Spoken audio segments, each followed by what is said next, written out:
And yes, we can call it football because there's spring football happening on the 40 acres, which we'll get to when we go behind the burnt orange curtain. But also, I should have threw in Final Four as well into the F words that we throw in there for a Friday, all the alliteration. Because yes, the Final Four happening this weekend. We will preview that coming up here in the first segment a little bit. Also, we'll talk more about the Texans. They made a move. That is very curious about the Stephon Diggs deal, voiding the last remaining 3 years on the deal, essentially making him a free agent after this upcoming season. We'll talk about that. There are mixed emotions from Texans fans about that move from Nick Casario, as they like to call him. So we'll get to that coming up. We'll also talk some NBA coming up a little bit later on. I know my man Patrick's excited about the playoffs fast approaching. So we'll actually hear from Ime Udoka. He's actually upset about the Rockets and their performance last night. Mavs get a win. Mavs actually moving up, creeping up, if you will, in those standings as we approach the postseason. So we'll talk some hoops on the show.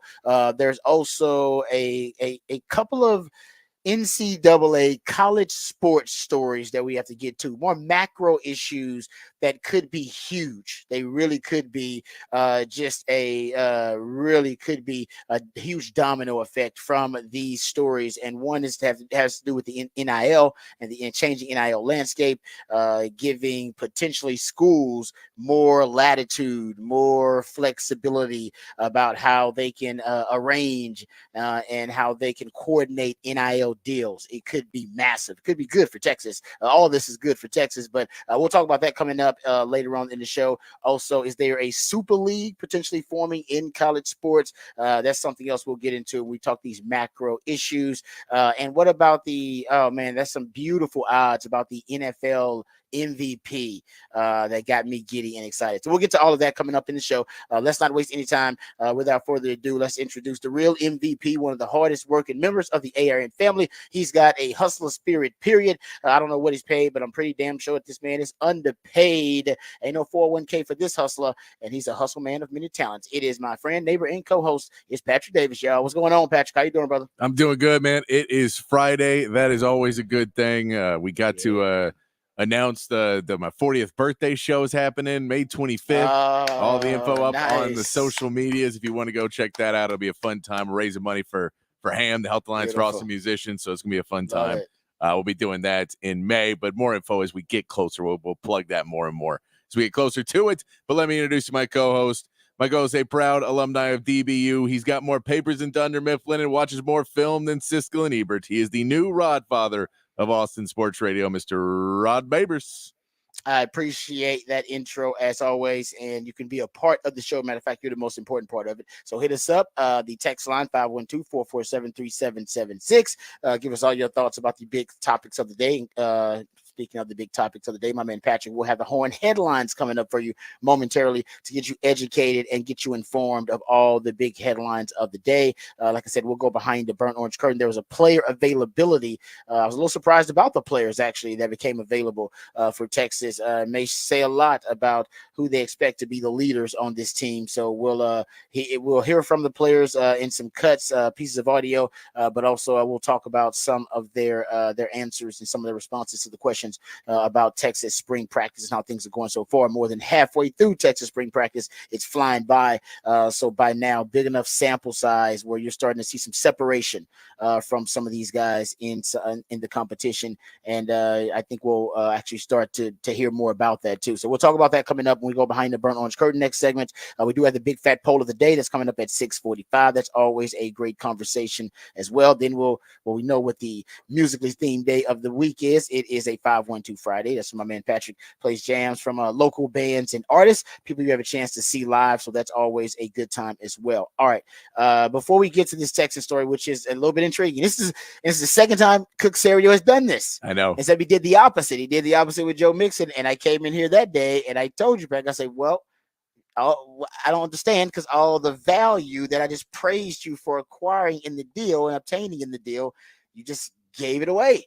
You just give it away now. I don't understand, but I think I do. We'll get into it. I think I do. I think I understand as well, but I agree. And this is why yesterday there was a point in me, as I told you, I said, we're getting about 24 hours, and now I don't have the same feeling I had 2 hours into it, you're thrilled. You're like, this is amazing. And then as you start to analyze it more and you know the trends of what the Texans are doing, you're like, this doesn't feel like he's going to keep the 3 years on that contract. It doesn't feel like that's what's going to happen.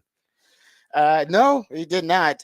He did not at all. I mean, got rid of the last 3 years, voided the last 3 years, essentially making and moved up the guaranteed money on the deal to this year. So giving him basically a 1 year, $22.5 million deal, and he becomes a free agent. And you know what? We'll get to it later. Don't get me started. That's not even Roger Rad. We'll get into it later. Let's let my man Patrick set the tone here.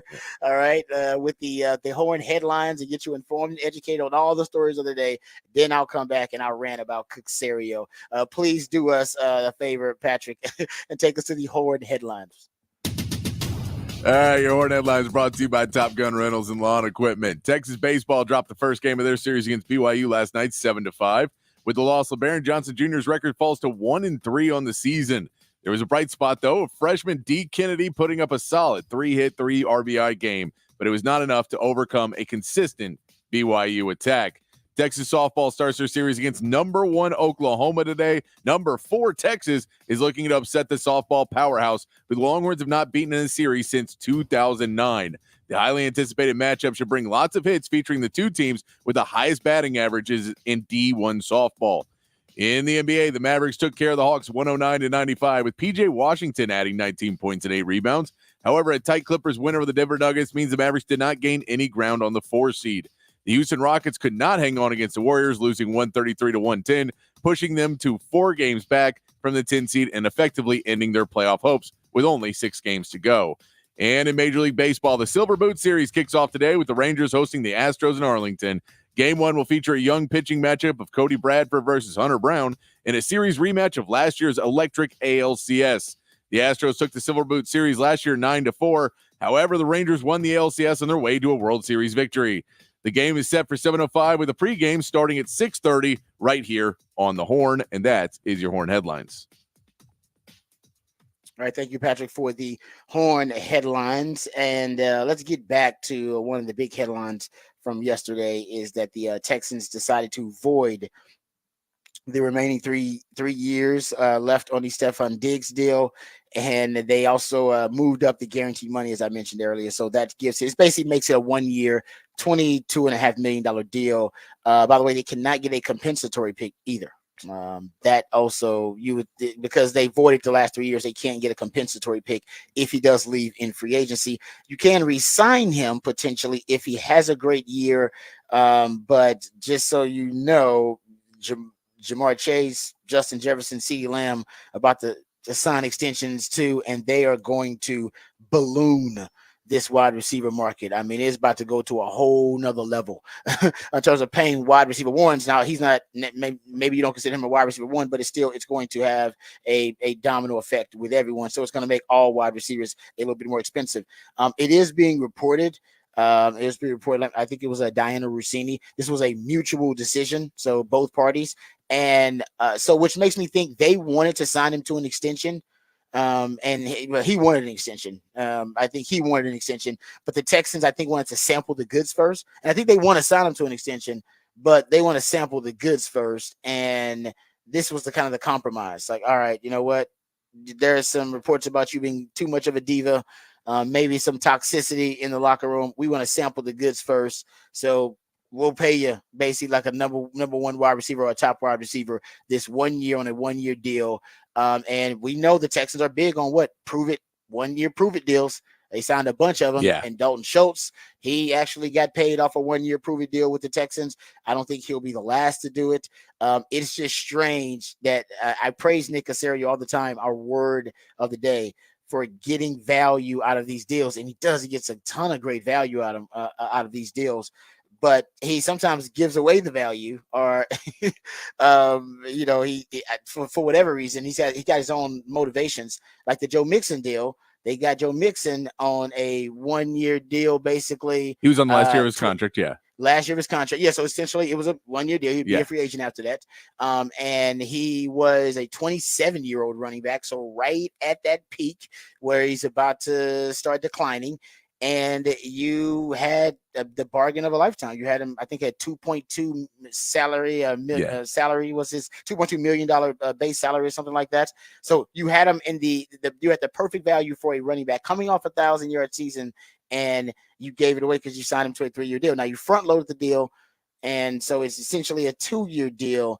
But still, you didn't have to pay him for that. You could have let him earn that money, and instead of actually now getting the value for it and having him on the last year of that deal.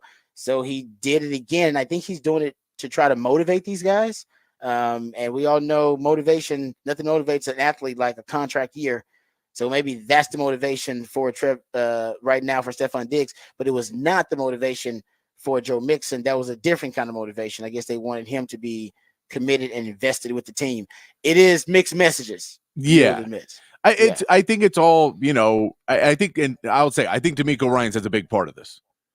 Because I think being an ex-player, DeMeco Ryans has a different look at these contracts than necessarily what Caserio may think, or Cal McNair, or anybody else in the organization. I would have a feeling that the ex-player in the room would say, yeah, we're getting screwed all the time on these contracts. We get the no guaranteed money, all of that. I know how much it affects the locker room when the money's not right and when the contracts aren't great. I would have to assume DeMeco Ryans has at least some say in it. That being said, on the flip of that, it's really, really hard to build a long-term winning team if every single deal is player-friendly. So it seems that they're in a point right now where that's what we talked about yesterday. When it happened, I really assumed there was going to be some sort of contract change to the Diggs contract because it was so unfavorable to Diggs. Now, he signed it. So it is, I'm not saying he didn't sign the contract. He shouldn't have to honor it. Yeah, I expected something, no doubt. But I expected something, knowing 3 years with no guaranteed money, how Diggs has reacted in the past. I did not expect him to finish out that contract and just be happy playing for the Texans for the next 3 years. I thought maybe they'd push it to 2 and cut it down to 2 years and say, cool, you'll be 32 at the point when this contract ends. We're fine with walking away right then. And we'll tell you in advance that we're going to cut those 2 years off, so you don't have to worry about it. I'm surprised it was all the years off. That was no guarantee. All those value years you were going to get. I'm surprised you got rid of all of them. I agree. I think they wanted to probably do something that was weighted more in this year and maybe even next, and wait like the contract early. Yeah. But they might have realized in the negotiations, well, we'll wait this contract and we'll give him all the money up front and have the back end looking good for us. And he's not going to show up when the back end's not good. So why do we, the deal doesn't work that way either. If we try and make our salary cap situation better, because we know we have to pay these other guys, so we'll do it when we have the cap room.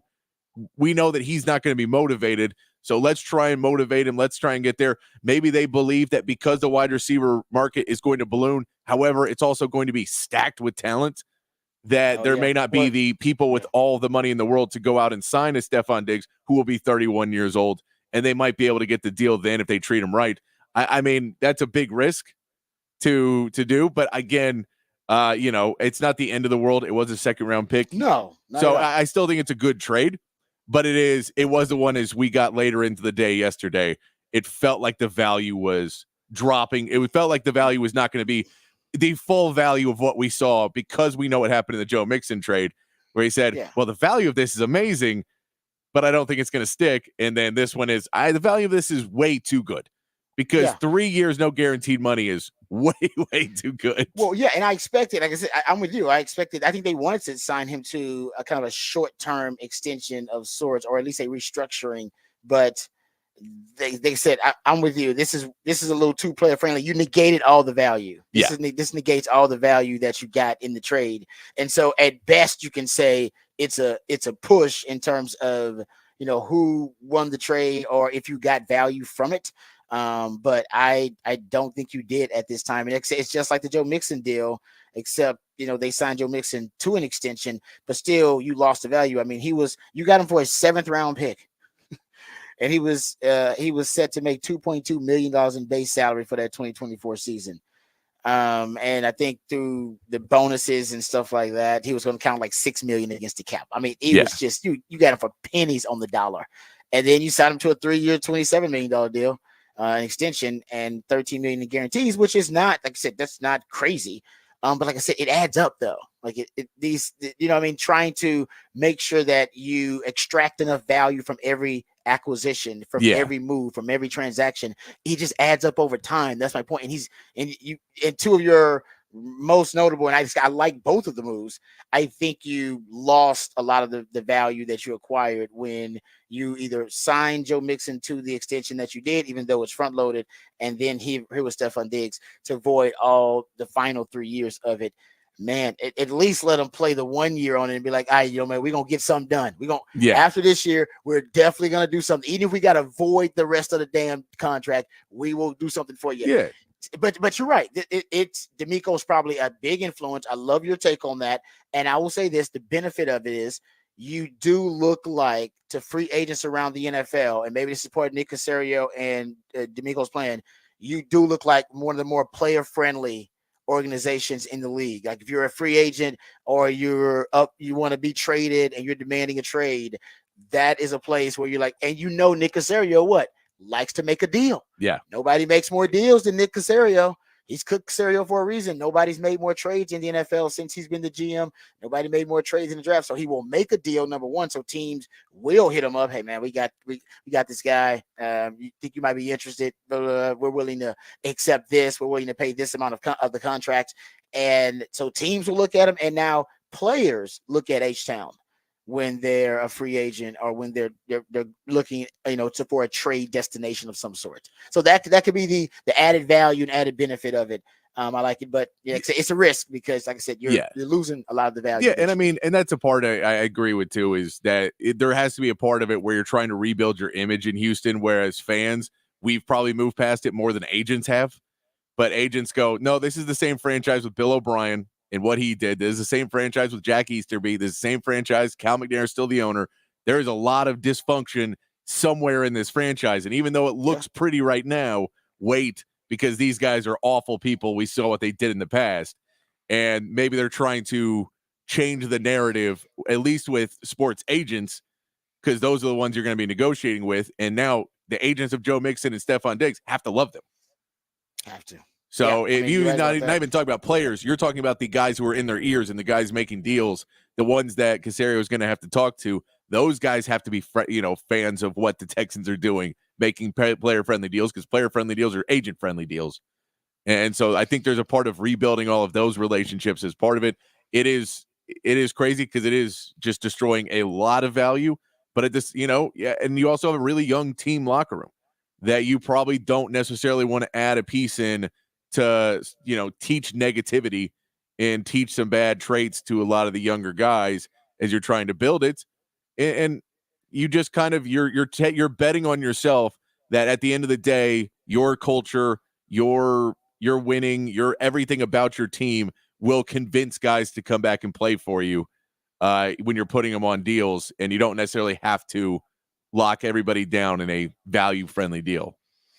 Yeah, well, like I said, it's a little curious, but I think there's a method to the madness. I know there is, and I think we should probably hit on 2 or 3 of them.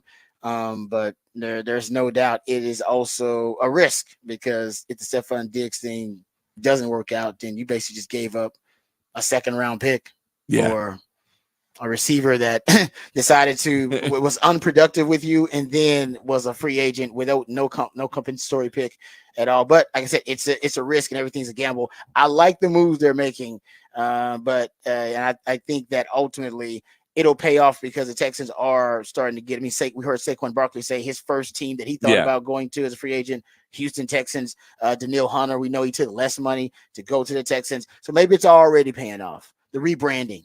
As you talk about the reinvention of the Houston Texans. I'm a Caserio fan. I like Caserio. I think he's pretty savvy. I think he's pretty shrewd. So I know he understands the value. So if he's losing it and making moves that negate the value of these transactions, there's a reason behind it. There's no question. Okay, let's get to a little Final Four conversation. How you feeling, Patrick, about the Final Four?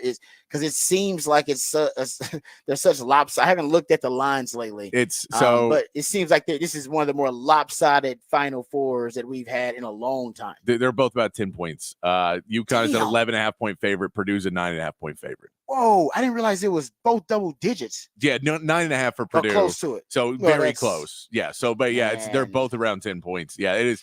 But that has been the case. Also, there's been those games all tournament long, and they haven't gone that way. I think Purdue is probably the more vulnerable team, except you're playing an NC State team that we don't know. Again, it's another week in between games. That is when you talk about a team being hot, every week you just come back and go, well, is this weekend gone? We'll talk about the NBA in a little bit, but you saw Jalen Green for 11 games was one of the best players in the NBA. And then he's starting to fall off, and the Astros are now, or not the Rockets are now not winning the game. So it's that same concept is, does NC State, do some of the players start to cool off a little bit? Those shots don't fall as much. DJ Burns, does those post moves, they turn into travels against Zach Edey? Does anybody get into foul trouble? We know how they officiate this game. Again, we talked about this last week. I think they'll officiate this game trying to keep the star players in it. So not calling fouls, letting Zach Edey and DJ Burns kind of go up against each other a little bit more. The refs will probably be more of the ones going up and telling coaches and telling players, watch it, than necessarily calling everything. I would assume, because you want to keep your star players in the game. But it'll be that matchup is going to be tons of fun to watch. But I think Purdue is just always a little bit more vulnerable because they're just not as full of a team. They're really based around Zach Edey. And if they do let him play and he doesn't get to the free throw line, it can slow him down a little bit. And NC State's just been really hot. But if you look at UConn and Alabama's got to shoot lights out against a really good defensive UConn team. Let's think about UConn. And how much you say UConn was favored by? 11.5. 11.5. Okay, so how about this? And I probably could have saved it for what the facts, but hell, we're talking about the Final Four, so I'll throw it out there. So essentially, the Final Four favorites are favored by a combined 21 points, both teams, Purdue and UConn. If you add up the lines there, the 21 combined points, both teams are favored by the second most in the semifinals in the past 60 years. UCLA, North Carolina in 1972 had a higher combined points that they were favored by. In the past 60 years of the Final Four, 12 teams have closed above an 11-point favorite. 8 of the 12 were UCLA between 64 and 73. So you haven't seen a lopsided, or at least the lines, if you're looking at the Vegas lines, we haven't seen a Final Four this lopsided in a long time. You just don't see them like this. But you got your Cinderella story, and like you said, anything could happen with this much time off. That's the freaky thing. Yeah, crazy stuff can happen with that much time off. Great game plans, great strategy. Guys get rusty, guys aren't hot, whatever it may be. Guys get hot. It crazy madness, as we like to call it. Exactly. And that's the deal, is Alabama's been hot and NC State's been hot. UConn and Purdue, you just say, are pretty good fundamental teams. So those are the teams that consistently can win. That's why you get them favored. I will say, I think there's also thrown in, it's Vegas betting. I think they know how much betting has been going on in the Final Four and all of that. And because people are going to bet on the favorites, because they say, well, UConn's going to win by 30. They went on a 30-0 run the other night. That team's going to destroy Alabama. And Purdue, they can't. NC State's nobody. Purdue will dominate. Zach Edey will be great. So I think you're going to see enough money come in. They can push that line further and further out to get money on the other side, even everything out. So I think the lines may be inflated a little bit. I think they're not far off, but inflated a little bit as well, just because the betting is, they're trying to get some people to bet on the underdogs as well to keep that house money doing well. But yeah, it is. I mean, we saw Alabama shouldn't have won games they've won. They just keep winning because they can shoot lights out. And if you're a team that can hit threes in today's game, you're in every single game. You can beat anybody. And so we know that UConn has had those big runs. And if Alabama can't hit shots, then UConn will go on another 30-0 run, 20-0 run, something like that, because shooting threes are fast break opportunities every time. They're long rebounds. Long rebounds lead to fast breaks. So you can live by the three, die by the three very, very easily. However, if UConn, comes in, and one of the things Alabama plays a defense where they'll play basically off of your worst scores. and make you try and change up an offense that you don't want to do. That's what they were doing against North Carolina. North Carolina had to pull players out of the game that they wanted to play that were defensive players, because if they couldn't shoot threes, they were letting them shoot them. And North Carolina hit a few early, but they knew down the line those players were going to start missing because they're 16, 17% three-point shooters. And they were just being able to sit off and keep another big man around the post area, shutting off the paint almost completely. And there was a strategy that works. Against UConn, you have a little bit more balanced scoring, but you're also going to have to, if someone's having an off night, they're just going to let him shoot himself out of the game. It's a risky theory that Nate Oates does for Alabama, but if it works, it's another one of those things you have to do. They're willing to take the chances that you have to take to beat a better team. Yeah, and like I said, that much time off, sometimes you just have a brilliant strategy, tactic that really gives you an advantage that the opposing coaches did not account for. You really could, obviously, shock the world in a sense here, because you got some big favorites here, heavy favorites. If you can come out with a great strategy, or his team just gets hot at the right time. Something else, a little nugget that I saw too about NC State and how much of a Cinderella story they are. The 14 total losses that NC State had entering the tournament, the most for any team to ever make the Final Four. No team, that is a true Cinderella. No team has made the Final Four with that many losses ever. Yeah. 14 of them. But that's the thing, is they just, for whatever reason, decided to start trying late in the season, and they've been doing good. Yeah, it goes to what you brought up. That DJ Burns, when people are showing up for time now, we feel good. Like, what? You're showing up to practice? Like, come on, man. Well, yeah, you showed up on time now, man. It's great. Everybody's trying hard, working real hard in practice. Yeah. But hey, man, hard work pays off. But that's really interesting that they really, they talk about getting hot at the right time. They are really kind of the quintessential Cinderella story. But it looks like Cinderella's run may come to an end in the Final Four. We shall see. We'll talk more about I will tell you this. I think there's enough people that would root for at least NC State. But if you say NC State and UConn, they could play in both men's and women's. Both NC State and UConn are in both tournaments still. They're both in the Final Four in women's and men's. You could have the same finals in both men's and women's teams, which would be a crazy. That would be wild. That would be a crazy Sunday, Monday, where both schools would just have to be tired and trying to travel between the two. Dang, you got to split up the administration and everybody. You got the athletic department. I guess you would. Got a jet set there. That would be. I wonder, somebody mathematically out there, they would have to do the math. What are the odds of that? Both of your teams. It's never happened. So there's no way it's happened. Yeah, right. Because the odds are just so astronomical. That is.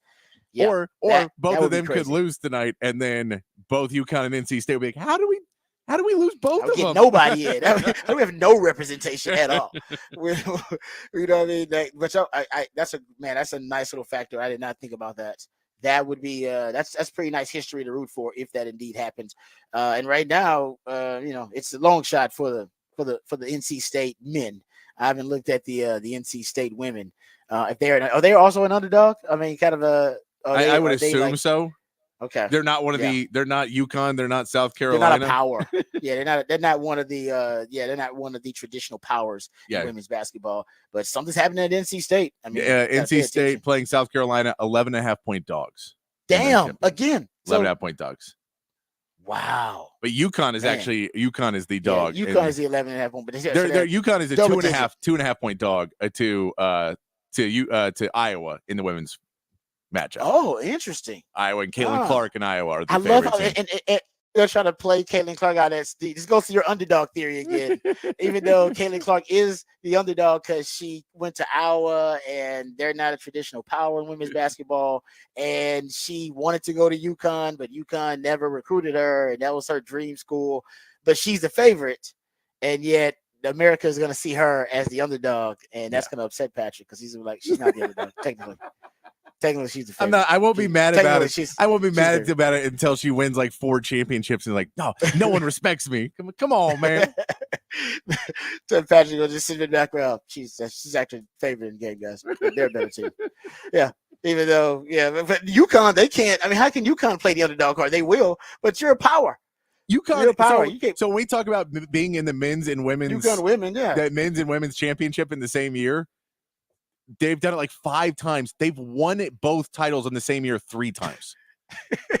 They do not ever get to claim underdog status in any basketball. Yeah, so I get that's why Caitlin Clark and I will be the underdogs, even though they technically are favored in the matchup. There you go. All right, yeah, some compelling storylines actually. I don't know if the matchups are going to be competitive, but the storylines are compelling.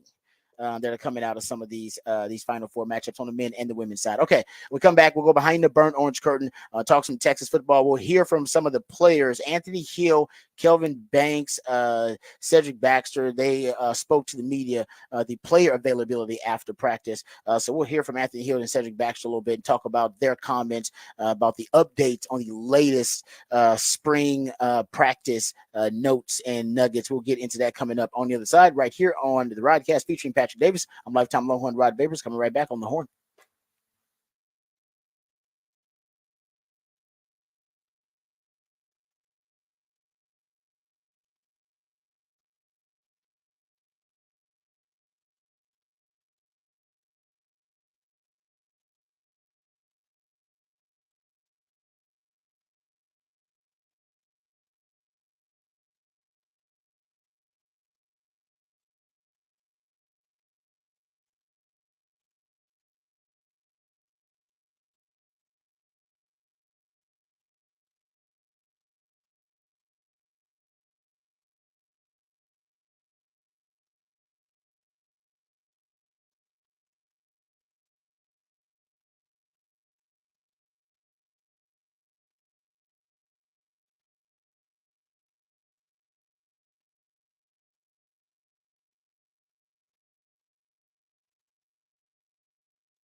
Hey, what's up, folks? Lifetime Longhorn Rod Babers. Let's talk about Dr. Greg Eckert and his all-star team. I owe them a huge debt of gratitude because I went there just for a checkup and a cleaning, which they do a great job of. And they actually, during that checkup, found that my wisdom teeth were growing in sideways. It wasn't disastrous yet, but I was right on the precipice, folks. It was pretty dire. And turns out Dr. Eckert and his all-star team were ready, and they were fantastic. They jumped on it.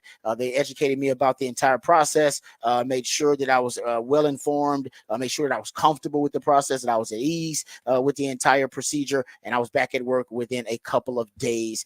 They got everything done, and my dental health and my dental hygiene have never been better, thanks to Dr. Greg Eckert and his all-star team. Now, for you, it may not be as dire as having all your wisdom teeth removed, but whatever your concerns are about your dental health or your dental hygiene, you can rest assured that Dr. Eckert and his all-star team can take care of it. It could just be a checkup, or it could be the cleaning or general dentistry. It can be teeth whitening, dentures, porcelain, crowns or veneers, dental implants, full mouth reconstruction, even root canal therapy. All right, whatever it takes to ensure you're getting the best quality dental care available. That's what Dr. Greg Eckert and his team are all about. They're the Horns dentist, and they can be your dentist as well. You've heard all of the numerous testimonials about how Dr. Eckert has helped everyone here at the Horn, and they can do the same for you. And my man, Dr.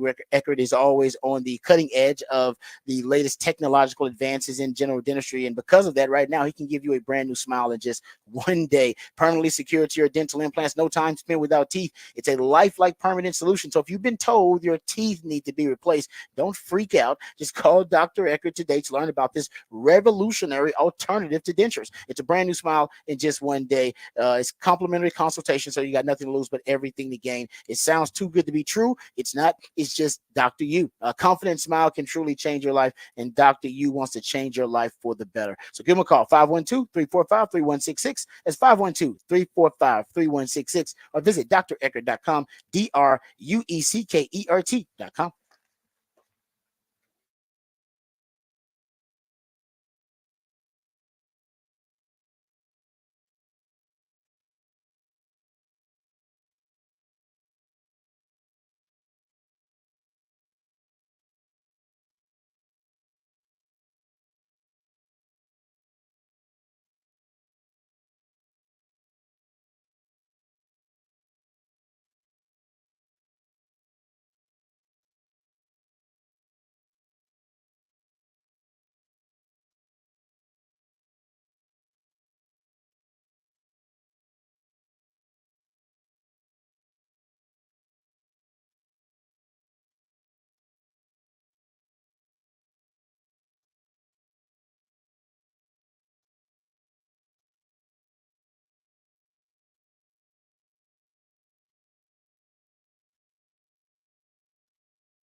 All right, welcome back to the Rodcast. It is time to go behind the burnt orange curtain, talk a little Texas football, talk about Texas spring football. As a matter of fact, the player availabilities happened yesterday. Anthony Hill, Kelvin Banks, and Cedric Baxter actually speaking to the media. Kelvin Banks is not surprised at all because Kelvin Banks is one of the leaders on the team, has been since he was a freshman when he started the first game as a true freshman at left tackle for Texas, and he's expected to be. I mean, he'll be one of the top 2 to 3 offensive tackles taken in the draft whenever he declares. And that would have been the case even if he was able to declare after like his freshman or sophomore year. I mean, this guy is just a stud. So that's not surprising. I was a little surprised that Anthony Hill and Cedric Baxter were the guys, young guys, sophomores that are out there in front of the media. Shows you, or at least it hints that Sark and the staff really trust those guys because there's some other, vets on defense that you could have chosen instead of Anthony Hill. You could have chosen, Jade Barron's one of those guys. He's a veteran at this point. You got guys like Barron Sorrell. You got guys like Ethan Burke, and you got some veterans that are on that defense. But Anthony Hill, I think there's a lot expected of him leadership wise. And he was actually asked about whether he was going to be the guy with the green dot. Who's going to be essentially the quarterback of the defense with the new headset communication rule in college football, sideline communication. And he said they hadn't started working on it yet. They haven't practiced it yet on defense, which is curious because they have practiced it on offense with Quinn Ewers, but they haven't practiced it on defense, which tells me that they probably don't know who's going to wear it on defense. So they probably don't want to waste time being inefficient, practicing with it and using it in practice with certain guys who are not going to be using it in the game. So he can be one of the guys, though, of course. Yeah, there's a lot to pull on the young Bucks plate, but he could be. They may still be waiting on the official wording of it as well to figure out how many players can have it and all of that before going in and assuming that they're going to have 3 guys that can be able to wear it in rotation and then find out it's one guy only who gets to have it. Whatever the rule may be, the NCAA hasn't officially put it out yet. So they may be waiting on the official rule too. Yeah. So I just think, I guess on defense there's just a lot of uncertainty. On offense, it's pretty simple. Quinn Ewers will wear the headset communication. So they said it's definitely going to happen. I don't know what's taking the NCAA so long. This is probably why people don't like the NCAA because they move at a glacier-like pace on everything. It's like, dude, we've been talking about this ever since the Connor Stallions controversy. So we've been talking about it for a full year basically now. And you're just like, all right, man, we'll get it done. We'll get it done. We gotta meet a couple of committees we're gonna form about this thing, a couple more committees, but it's gonna happen. It's like, dude, the NFL, they released stuff about the XFL kickoff hybrid thing. It took 4 months of conversation, changed the rule. Yeah. Voted on it. Change it. This is why everybody wants one central authority in college football, and it shouldn't be the NCAA. No, because they are red tape. They are don't get me started, but they're borderline criminal syndicate. But the bureaucracy and it takes forever to get anything done with the NCAA. Yeah, just that friend, the guy you work with, the coworker who on Monday you ask him to do something, on Friday they're like, well, I'm working on it. Like, what did you do all week? What is on your schedule that you couldn't do this 1 hour of work in the 40 hours you have been here? What are you doing? And the NCAA, you're like, this feels like this is a 2-hour argument. Let's knock it out. It should be done. If we discuss this on Monday morning, by Monday afternoon, there should be a ruling.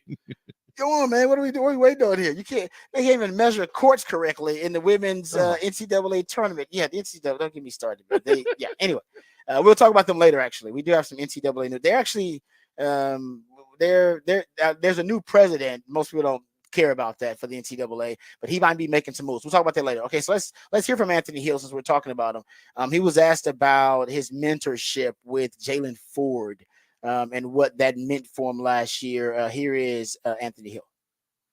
He helped me with pretty much everything when I first got here, just from the weight room, getting extra lifts to my footwork, just little stuff like David, Maurice, they all helped me just when I got here to just get better and better every day. And they kind of just set the standard for the group and for the linebacker group. And hopefully I can pass that on for the next people. There's a lot of talk about that with guys now, about passing it on and passing the torch. And that was one of the things that we took a lot of pride in. At least I did. And I know a lot of guys in my time did when I was on the 40 acres. leave it better than you found it, and make sure that the young guys understand the mission, understand the culture, understand how to maintain it, understand what it takes. And hell, I took pride in mentoring guys like Michael Huff and Nathan Vasher, and a young Cedric Griffin. Of them my young dogs. All right. And at one point I was the leader in that room. So and they were going to be the leader in that room going forward. And I knew how good those guys were. And there's a lot of talk now about making sure that there's a mentorship, like a kind of a natural organic mentorship on the program. There always should be. But I do think at one time, I've talked to my man Quandre Diggs about this. At one time at Texas, it was lost. Like there was a disconnect. It wasn't passed down. Guys didn't understand, leave it better than you found it. There were a lot of guys that came to play, as I always put it, at Texas and not for Texas. Want to know what Texas could do for them instead of trying to do what they could for the program. And I think now you have the right attitude. There are a lot of guys who are here playing for Texas, and they want to contribute and more than they, want to benefit from it. They will benefit from it. You will benefit from it, but you want to contribute as much as you can. And I said, it's a very selfless culture going on there at Texas, and that mentorship is a big part of it. Yeah. No, it's a good thing to see with this, what they've been building of. Seeing the guys now going to the NFL at draft picks and seeing the leaders have success, I think helps build that more and more. That you see what the attitude and the culture brings, and it makes you want to be more a part of it. It's all about that buy-in, and Sark's got a lot of it right now. Yeah, because Kelvin Banks, we don't have any sound of Kelvin Banks in it, but he was asked about what young guys that he's taken under his wing. He said he's taken Gooseby, Kojo, Chapman, Brandon Baker. He said, I took all those guys under my wing. That's what you want to hear. That guy's going to be drafted in the top 10, I don't know if he's going to drop out of the top 10, but top 15 at the worst. You know what I mean? So that dude, the lessons that he can give you, now you may not be blessed to do everything you do, but the lessons that he can pass down to you, the wisdom, I mean, it could be something that can be priceless to those guys. So I'm glad that kind of, like I said, natural mentorship program, every player is talking about it. Every player is referencing it in some way.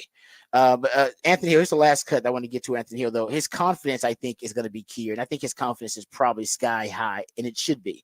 Not only because of the way the coaches are using him, because they're moving him around, they're putting him at middle linebacker, putting him on the edge, blitzing him up the middle. But that Bama game, some of his biggest games have been, his best games have been in the biggest games. And here, this cut here is talking about the Bama game and how much it did for his confidence as a true freshman to go out there and perform at a high level versus a Nick Saban coach team at Alabama. I was already a pretty confident person, and I feel like I just kind of showed my ability and just being able to put me out there in certain situations when I was ready for it, and just me being able to execute. I feel like it was kind of important for the rest of the season because I feel like it set the standard for it. Yeah, I think it did for the whole team, actually. I think the whole team, it set the tone. That Bama game set the tone for the whole season. They basically believed, and they were right about it, that if we could beat Bama at Bama, then we can beat anybody in the country. And they were right, because Bama ended up playing in the college football playoff. So they were right about that. And I think that team, that's when, they played their best football. Did they play a better game against a quality opponent than Alabama? A quality opponent? No. They may have played better in the last couple of games of the season, but those were as a team. Yeah, as a team, yeah. But we don't know if Oklahoma State, they made it to the Big 12 title game, but that was not one of Gundy's best teams. No. It's to say not nearly the quality of team. I don't think they put up that fight again. But yeah, he had 2 sacks versus Alabama. Forget about that. 2 sacks versus Alabama. This is Anthony Hill. 2 sacks versus Bama. He had a sack versus Oklahoma, and he had a sack in the Big 12 title game. So he had 5 sacks, and 3 of them basically came in your 3 biggest games of the year. And he had one against Tech too, and they just blew out Tech. The guy's a gamer. There ain't no doubt about that. That's for sure. Okay, let's get to a CJ Baxter cut here really quickly, because CJ Baxter, let's get to the one where he's talking about Tashard Choice. Can we pull that one up, Patrick? I apologize. I put you on the spot there. Can we? Because this is something else. I was hanging out with Rojo yesterday because we did our Third and Longhorns podcast. So shout out to my man Nick Shuley and Fozzie Whitaker and Derek Johnson, Alex Okafor and Jeremy Hills. Those guys do a great job. And we were talking about the culture of that running back room. And I asked him, I was like, man, what makes that running back room culture so unique and so strong? And he's like, really, it's the coaches going from a Stan Drayton into Short Choice. Their standards are so high. And he was very complimentary of both of those guys and very complimentary up to Short Choice and talked about, how he's a great human being outside of being a great coach. And he cares about you as a human being.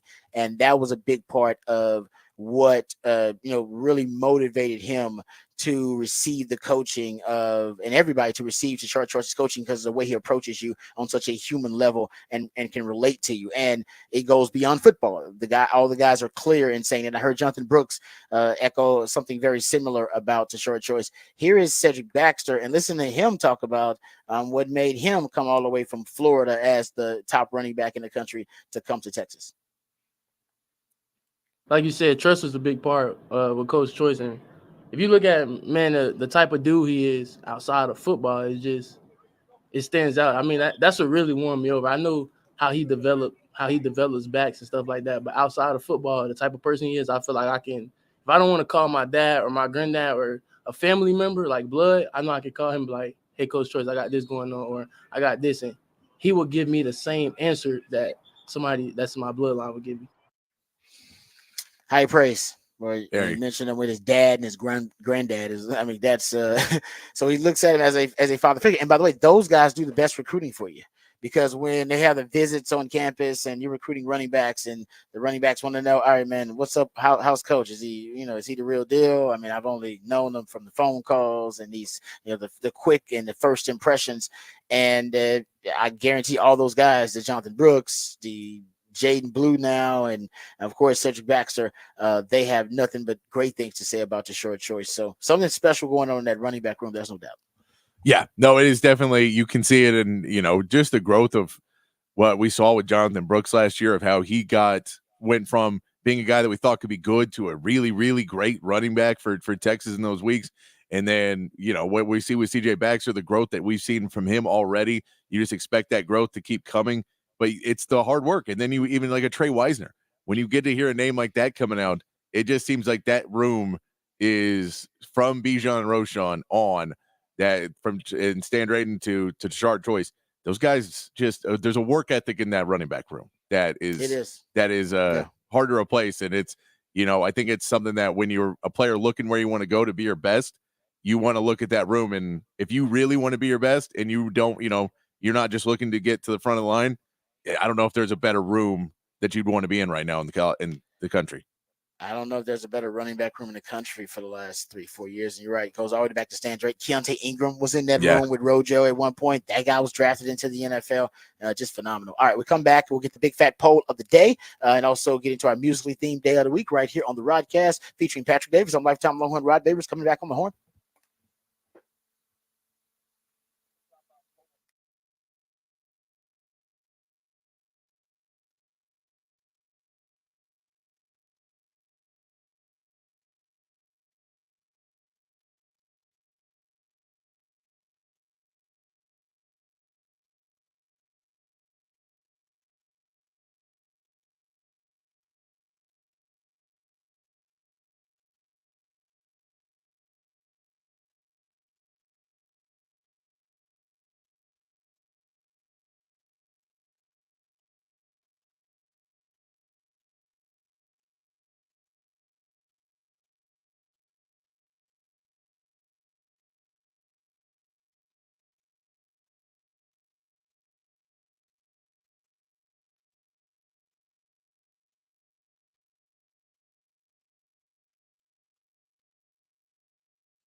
Hey, what's up, folks? Lifetime Longhorn Rod Babers here. Let's talk about our friends over at Ironworkers Local Union 482. We know Austin is a great city, and one of the things that makes Austin such a great city are the unique and iconic landmarks around town. And what you may not know is that many of the iconic landmarks in this city were actually created and built and crafted by the skilled craftsmanship of Ironworkers Local Union 482. You may be driving by them right now and not even know it, like the Pennybacker Bridge or DKR Stadium. And as the city continues to grow and to thrive, so do our friends at Ironworkers Local Union 482.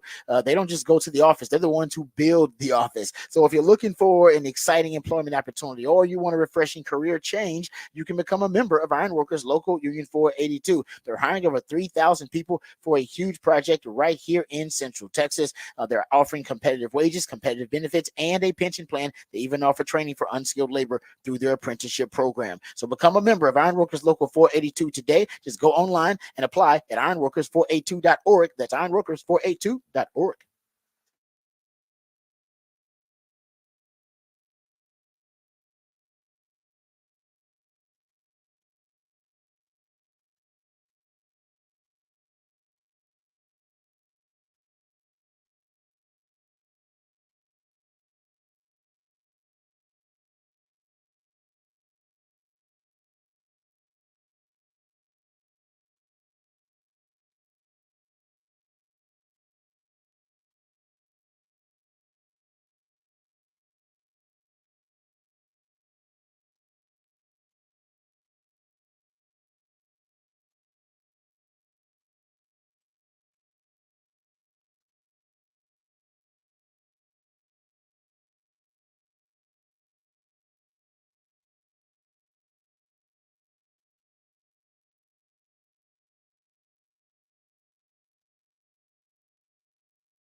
Back in the Rodcast on a Friday morning, and it is a 512 Friday where we play you local music that you can go check out around town this weekend. Supporting the scene here in Austin is important to keep the Austin music scene alive. You guys got to go out and support those bands. Always a cool thing. We had Nick Shuley on Wednesday talking about Setlist ATX, and we'll give you some more bands you can go check out today. This is Lotteria. They are playing today at Far Out Lounge.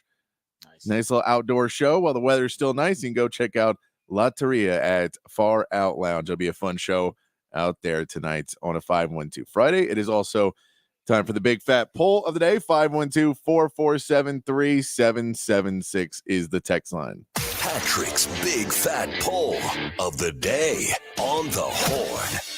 Big fat poll of the day today. I said we may do it later in the week. WrestleMania is this weekend, so I had to throw in a wrestling poll before the end of the week.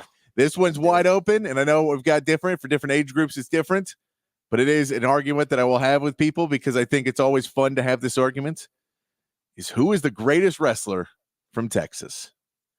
There's been so many great wrestlers from Texas. That is and trying to pick the one is difficult, whether you say it's a UT fan like The Undertaker or Mark Henry, both Texas guys, or you go over Stone Cold Steve Austin or Shawn Michaels. You want to go back to Dusty Rhodes or the Guerreros or the Funks the Von Erichs. You can go there. You can go Harlem Heat, Booker T. He's there as well. Yeah. If you want to say, I mean, the list goes on and on. Goldust, Dusty Rhodes' son, Dustin Rhodes, is back here. Got a wrestling school here now. There's so many great wrestlers, and I'm sure I'm leaving off like 15 to 20 that should be on that list. That we're given, because that's some old school guys that we don't know about, that we don't, before our time kind of guys too. Oh man, that's good. Let's see, where am I going with this? Yeah, you got the Von Erichs and everything too. Yeah, the Von Erichs just had their movie come out, The Iron Claw, that just came out. Yeah, I know. I got to see that. I got to make sure I see that. I bet they did pretty good. I don't know if that. I haven't heard anything about it. I don't know if that's a good thing or a bad thing. I heard positive things from wrestling people that I follow and stuff. That there was decent. It's the main takeaway from everybody who's a wrestling person was, it's if you think it's a wrestling movie, it's not. It's a movie about a family and the tragedy of a family, but wrestling's in it. But it's not just, you're not watching it just for a wrestling movie. I got you. That makes sense. I think it's that if anybody grew up in the Attitude Era and grew up in and watched Stone Cold, The Undertaker, Shawn Michaels, that's three really, really good wrestlers all from one era. Then Dusty Rhodes is one of the best ever, from son of a plumber from Austin, Texas. He's, and the Cody Rhodes is going to be fighting for the championship this weekend in WrestleMania, his son. So it is, and then of course, the legendary Guerreros and the Von Erichs and the Funks. Is Jake the Snake from technically, yes. Technically he's from Texas. I think he bills himself from Georgia. But I believe he was technically born in Texas. Yes. Okay. Man. Oh man, it for me. Oh man, I gotta go favorite and best. I gotta have two of those. The best is probably gonna be Dusty Rhodes. Yeah, I mean it's hard. Dusty Rhodes is a legend. Part of being a great wrestler to me is having a great mouthpiece, and Dusty Rhodes' mouthpiece. I mean, it's up there with Ric Flair and Macho Man, The Rock. The Rock had a great mouthpiece too, still does. I mean, you just got to be able to talk trash. Got to be, got to be talented, be able to ad lib, bring the people in the room. It's got to be loquacious, and I mean, you really do. I mean, you got to have the. It's crazy to say that, but it's almost like a public speaking ability. They just have a great ability to. I don't know if they studied that, but as a wrestler, you do have to have that ability to captivate a crowd, to captivate an audience with your elocutionary ability. And those guys some of the guys are brilliant, and that Dusty Rhodes for me, man, he could do it. Man, you got to pull up some Dusty Rhodes. Oh man, I used to have it in the Instant Series. We had an intro that was all Dusty Rhodes stuff. It was it's fantastic. Yeah, I mean the Hard Times promo. Yeah. Come on, man. Talk about hard times. But so I'll go Dusty Rhodes. But I'll go Dusty Rhodes for the greatest. But my favorite is Mark Henry. Mark Henry there. I mean, that's what to know a Hall of Fame wrestler personally. That's honestly, I'm a fanboy. I'm not anymore around Mark Henry because I've been around so much. But initially, he didn't know, man. I'm a fanboy about that. That's crazy. I brag about that. I don't drop names a lot of people about people I know. No, I'll drop Mark Henry's name a few times. No, the funniest is he came down to the station one time, and I used to have my dog here all the time, and Lou was out there, and he starts scratching Lou, and I just see Lou's face. And I'm like, dude, you're getting the world's strongest scritches right now, man. He's just like, this guy's hands. It's the best scratches I've ever gotten.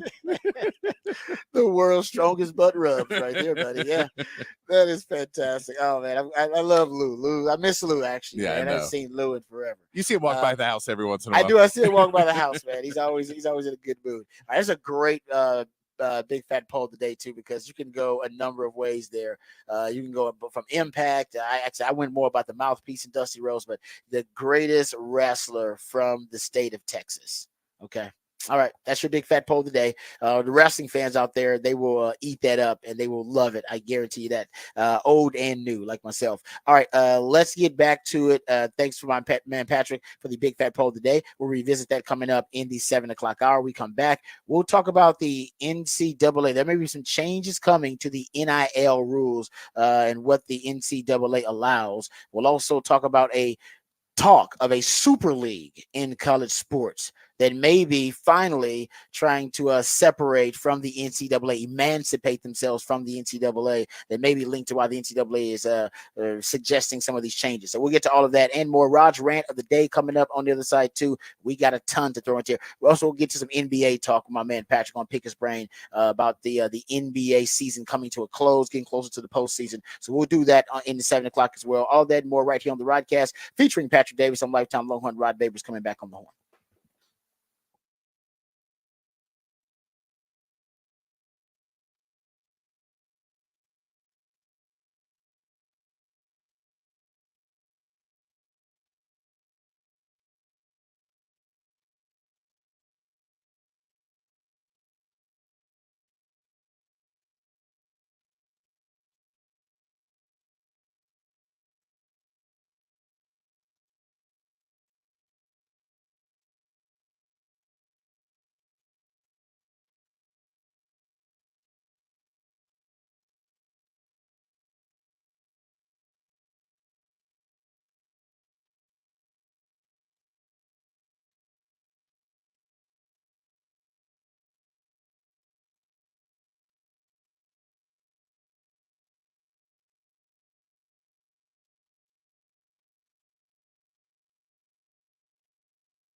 Welcome back to the Rodcast. It is a freak flag feel good, fake it till you make it. Ric Flair, woo! 5-1-2 football Final Four Friday edition of the Rodcast. We got a lot going on. 5-1-2 Friday means my man Patrick Davis, the ideationaire on the show. He comes up with a lot of great ideas, but 5-1-2 Friday is one of his best when he plays jams from local bands and artists that you have a chance to hear live right here in the ATX. Who are we jamming right now, Patrick? This is Riders Against the Storm. Awesome group. They are playing tonight at Sahara Lounge.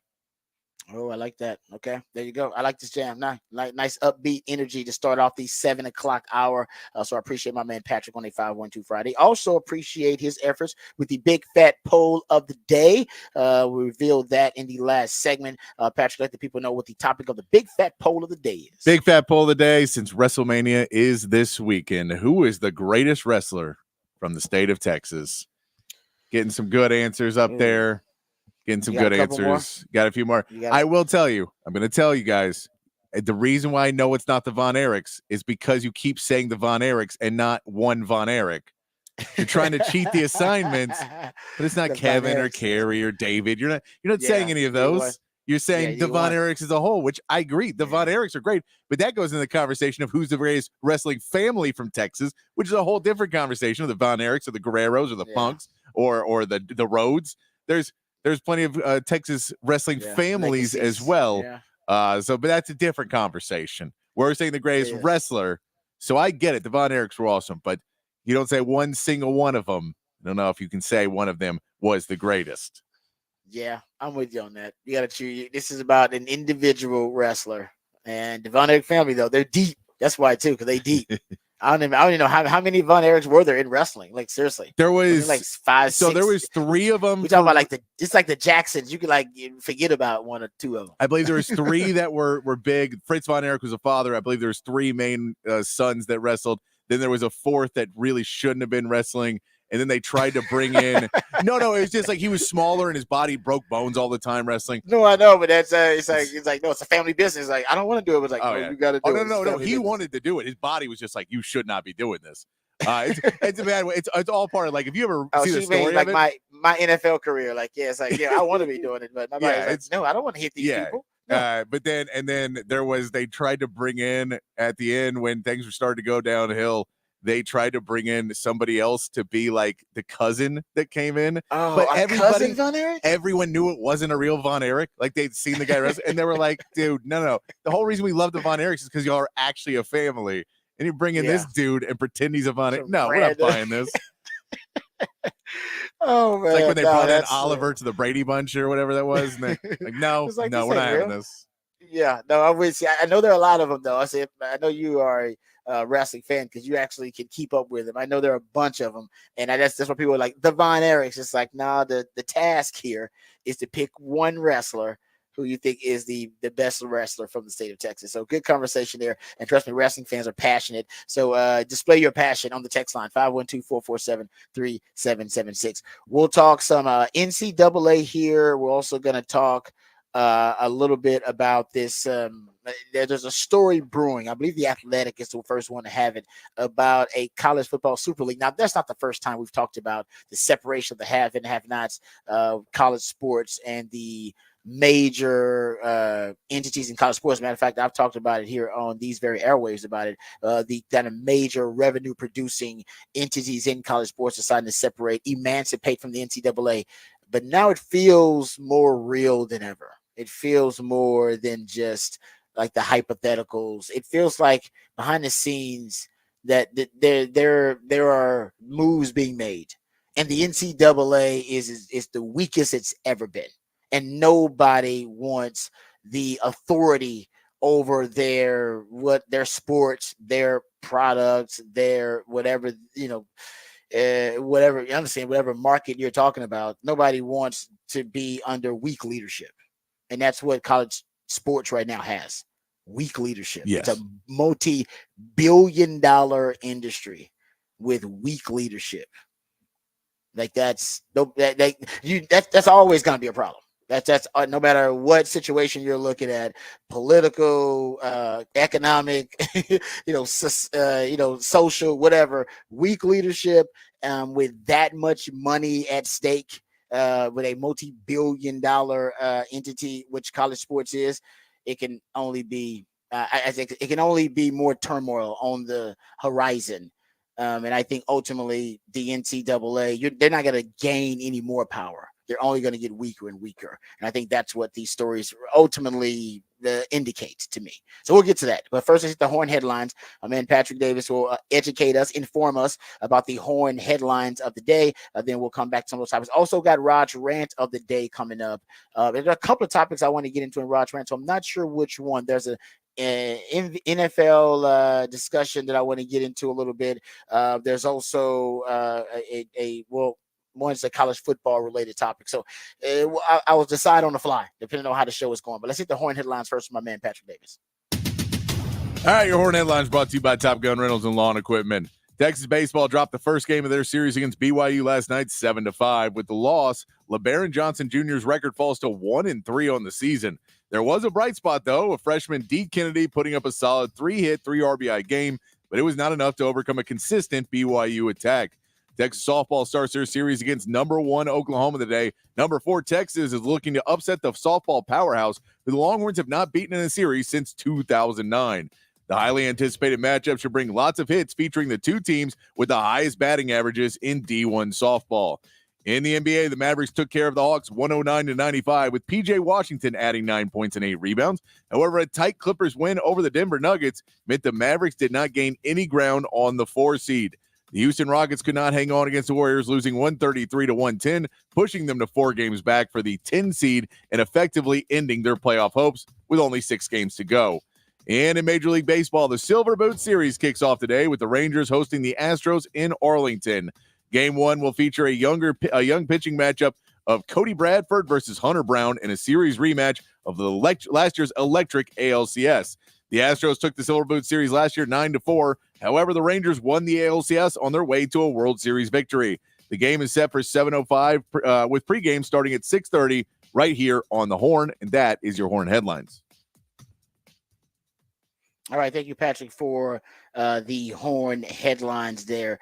We appreciate it. We'll get back to some Texas football conversation when we go behind the burn-ons curtain, so folks know we have some player availability, so some player audio from Anthony Hill and Cedric Baxter, and the Stephon Diggs contract restructure by the Texans, which is a little bit confusing. Some mixed messages there in terms of Nick Caserio acquiring Stephon Diggs, but he avoided the last 3 years of the deal, which negates a lot of the value that you initially obtained when you made that acquisition, when you traded for him.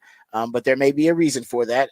So Patrick pointed out some really good reasons for it. And I threw out there a couple as well. So I think I know there's a method to the madness, but we'll discuss exactly what those methods are when we get back to that conversation at the top of the next hour. But let's talk about the NCAA first, because I saw this story and I thought it was interesting, and it comes from The Athletic. Andrew Marchand and Stuart Mandel of The Athletic reported that a group of college presidents working with NFL executive Brian Rolap and others are trying to form what is being called a super league in college sports. And basically this super league would have 8 10-team divisions, with the division winners and 8 wild cards qualifying for a 16-team playoff. Basically, the current system will be blown up if this is the case. Then conferences would fold, and essentially the playoff system would go extinct, and in their place you would have whatever this entity is. And I think the point is the Super League will have one unified authority. There'll be obviously unified leadership there, and you'll have one body that could govern all of major college sports, is what I'm thinking this is. So it's just in the discussion is happening right now But I think you're starting to hear about more and more discussions like this, and I think these two stories are related. So I also saw this story about the NCAA. So apparently the NCAA is working to give colleges a more hands-on role in NIL deals for athletes. The NCAA has a new president, Charlie Baker, and he is a lot more flexible and progressive than the previous leadership at the NCAA. And the NCAA's NIL working group has introduced a proposal that permits schools now to provide what they are calling assistance and services to their athletes in pursuit of NIL opportunities, including identifying opportunities for them, as well as even facilitating deals with third parties. Right now, the school cannot do that. They have to have their own representation to do that. Yeah. Their own agent, whatever representation to do that. And there are all the different third parties. At Texas, we have a bunch of great ones. You have the Clarkfield Collective, which is really good. The Pancake Factory, Horns with Heart. So you have all these different collectives, and they're also direct. A collective is a group of people, boosters and donors most of the time, who pool their money together and try to pursue NIL deals. And a directive is just one sugar daddy or sugar mama, and they got so much money, they decide, hey man, I'm actually going to make the deals myself, and I'll put them under the umbrella of my own business. So Texas has both. They have both the collectives and the directives, and they're saying now with this new proposal, the schools can just they can just, hey man, they can go straight to the directives or collectives and say, you want to make a deal with our athlete, like the school itself. They don't even need to have representation anymore, which is, like I said, some states' laws may allow that already, because the state laws, remember, are different than the NCAA rules. We've had this discussion too. But there's a debate now about whether the laws trump the rules, and eventually, when it's settled in the courts, the laws will win.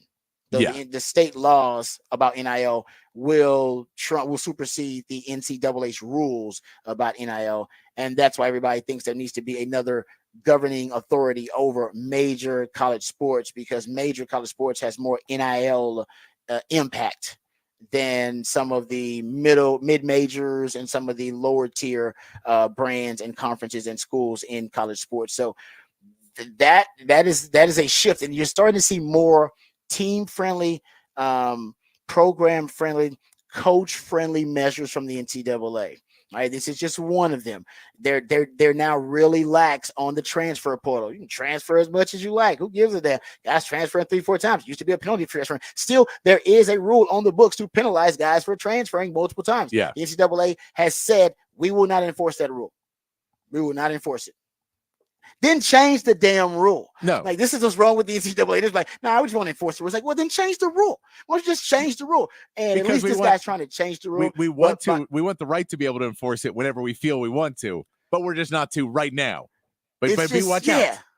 Hey, exactly. No, still fear. So here's my point to end it, because I know I'm going on a long rant here. But this new president, he basically doesn't want the NCAA to be obsolete, and I don't think they ever will be, because they still control the basketball tournament, and that's still a lot of money for the NCAA. That's really their bread and butter. Football is what they're about to lose here, and I think he's trying to make the NCAA rules a little bit more palatable for programs, for coaches, for athletic directors. So that's another rule on the books that they're proposing, to allow support staff now to have on-field coaching responsibilities. So right now, support staff can only be like the analysts. They put them in a room and have them analyze film. They can't be on-field coaching or on-field out recruiting. And there's a new rule on the books to let support staff recruit, and some of them be on-field coaches, essentially expanding your coaching staff and expanding your recruiting staff. And the reason they're doing that is because they don't want to be obsolete. They're trying now to gain some type of support, and they would like some alliances. It's a little too late for that, but that's at least what this new president's trying to do. Yeah, I mean, you don't want to be an organization that relies on schools that you're somehow adversarial with. You need to have good relationships. And the NIL stuff, the schools can go to the NCAA and say, we're trying to regulate this. We're trying to keep things as much in line as we can. but you guys don't allow us to deal with any of this. So how can we control something that we have you don't allow us to control, but then we're supposed to be able to go to our students and don't make the bad mistake and take money. Because of course they're going to take the money. They want the money. And so it's just, you have to give them that way. And I think the big part is what they're realizing is, as bad as this sounds, you cannot care about the smallest schools anymore. You have to build rules based on where the money is, or you're going to lose the money. If all of your rules are based on, we have to keep this fair for the smaller schools, so that means we have to handicap the bigger schools will walk away because they don't want to be handicapped. Mm-hmm. And so when you talk about, well, we want to keep NIL as fair as possible so the schools don't have as much, can still compete. And we don't want headset communication because the smaller schools may not be able to afford it. And the analysts, we don't want them to have a bigger role because smaller schools can't afford this and they can't afford this. The bigger schools say, cool. If they want to play in our league, then we'll just go to another league. We'll create our own thing because all of the money you're making, NCAA, is coming from us. Exactly. So if we're 95% of the revenue and 50% of the rules, that doesn't make sense. We need to be 95% of the rules too. And that's why Texas is leaving the Big 12, because Texas and Oklahoma said, we're 80% of your profits. And everybody said, cool, we want you to have 20% stakes. We want equal stakes. But that's not, we're 80% of the money. And as much as we want to pretend that this isn't about money, at the end of the day, it is. And there's not an administrator in college football that doesn't care about the money at the end of the day. Now, they want it to be great, and they want the students to learn, and they want all the good things. But that's their job, is to try and bring in money to these universities. That's what they're trying to do. And so at the end of the day, that's what's going to talk in America in 2024. So when you're pretending that we should have this altruistic thing while you're all pocketing money under the table and you're taking money from the TV deals and you're doing this and that, trying to make sure that Liberty has as good of a shot at a national championship as Alabama, you can't do that in 20. You have to be able to go with the money. Yep. No, show me the money. No, and I said this when the free market was basically introduced. That's what the NIL represents. The free market was introduced into college sports. I said it at the time in like 2022. I said the NCAA is a dinosaur and NIL is the asteroid. It is going to destroy the NCAA in its current form because it was such the NCAA was built to be an anti-free market establishment. Like they are essentially violating antitrust laws in this country, which is what they keep running into when they go to court. When they go to the court, in the highest court in the land, it's like, dude, you're violating a ton of antitrust laws, operating as this borderline criminal syndicate that you're with free labor in this billion-dollar industry that you're operating in. And it's like, dude, this is un-American what you're doing, just so you know. And that's why they won't go to court anymore. They don't want to enforce any of their rules, because if they want to enforce their rules, all you gotta do is hire a lawyer and say, all right, let's go to court. Let's let the courts decide. And the courts are saying, nah, we're not siding with the NCAA anymore. So they don't want to go to court anymore. And now they're trying to change their image in the court of public opinion. I think it's much too late. But also the fear is, what the hell happens? What's the plan going forward? What the hell happens when we do ultimately decide to emancipate from the NCAA? Do you guys have a plan in place? Are there any decision makers right now who are unified in a vision going forward? No. That's even scarier than the NCAA and their ineptitude and incompetence, is that nobody really has a unified vision going forward. There's not unanimity on who should be the governing authority over major college sports. So that is the problem, and why they wait. Just kind of wait to hopefully figure it out themselves, and hopefully things just work out themselves, which they won't. The NIL is pretty much now becoming the Wild Wild West. Don't forget, back in February, because there's a case going on, a federal case right now. A federal judge actually in Tennessee. Remember, he granted a preliminary injunction, and this was back in February, that prohibits the NCAA from punishing athletes, boosters, or schools for negotiating NIL deals during their recruiting process and or while they're in the transfer portal. So a federal judge said, basically, you cannot enforce your inducement rules. And inducement means I can walk into the living room of a recruit and go, all right, I'll offer you $500,000. Are there anybody offering more than that? You can actually talk money now, like sitting there and you couldn't talk money before. Yeah, you had you could talk about the opportunities. You can only talk money when they were actually a student athlete, when they had signed their letter of intent. That's when you can say, all right, let's talk money. And by the way, the school couldn't do it. The school, you would do it through a third party. You had your representative, and then you had your collectives and your directives. But now, like I said, there's a new rule on the book saying, oh no, the school can go through the entire process with you. The school, and now that the federal judge has made inducements essentially legal, because the injunction is not a final ruling in the case, but the judge's decision will likely have an immediate and dramatic impact on how NIL deals are used in the recruiting process. So basically, and essentially, the judge said the NCAA's prohibition likely violates federal antitrust law and harms student athletes. So essentially now with the federal judges saying, inducements are legal from the time when you are a high school prospect coming out. So I can offer you straight up money. If that other rule is passed, that's on the books for the NCAA, the new proposed rule, the school itself can now negotiate the deals for you straight up. So they can just be your representative going to the collectives and the directives. And on top of that, you can transfer wherever the hell you want to. And I don't even know if they can sign you to a contract. I don't even know how they hold you to these NIL deals unless they straight up, which they probably will start, just straight up signing you to a business deal. And then you have to either pay money back if you transfer, or they'll sue you. I'm like, well, just so you know, we're going to sue you. You can pay the money back. If you don't, we'll sue you for the money going forward. So it's going to get ugly, and it's murky. That's why there needs to be better and new leadership in major college sports, because as long as there's not leadership or not a vision going forward for how to handle NIL, and it's the wild, wild west, it's just going to rip through major college sports, and it's going to separate the have and the have nots. It's going to continue. Yeah. And I mean, and the reality of it too is, I get there's the main thing of reason why there's not contracts and paid players and all of that is because the employees and insurance, and there's just all these other costs that go into, if they just could make it a thing, okay, we'll revenue share with you, and then we'll take the NIL money back, and we'll be able to take some of this and work it in a different system. You just can't do that because of the insurance costs mostly is one of the biggest things that'd be a problem. And also then insurance. You go into union groups, and union groups with really young with young players is difficult because you don't know who's negotiating those. And it just becomes a much bigger process on the player side too. So that, I think, is still a little bit away. It's probably going to happen at a certain point because there's just so much money in it right now that, and for everybody who gets upset about, this is the way college sports is, the issue is there didn't used to be this amount of money in it.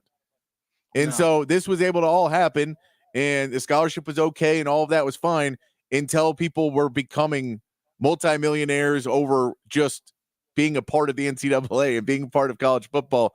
And it meant you have to then even the playing field somewhat for these players. And they basically didn't want them to take any cut of their piece of pie.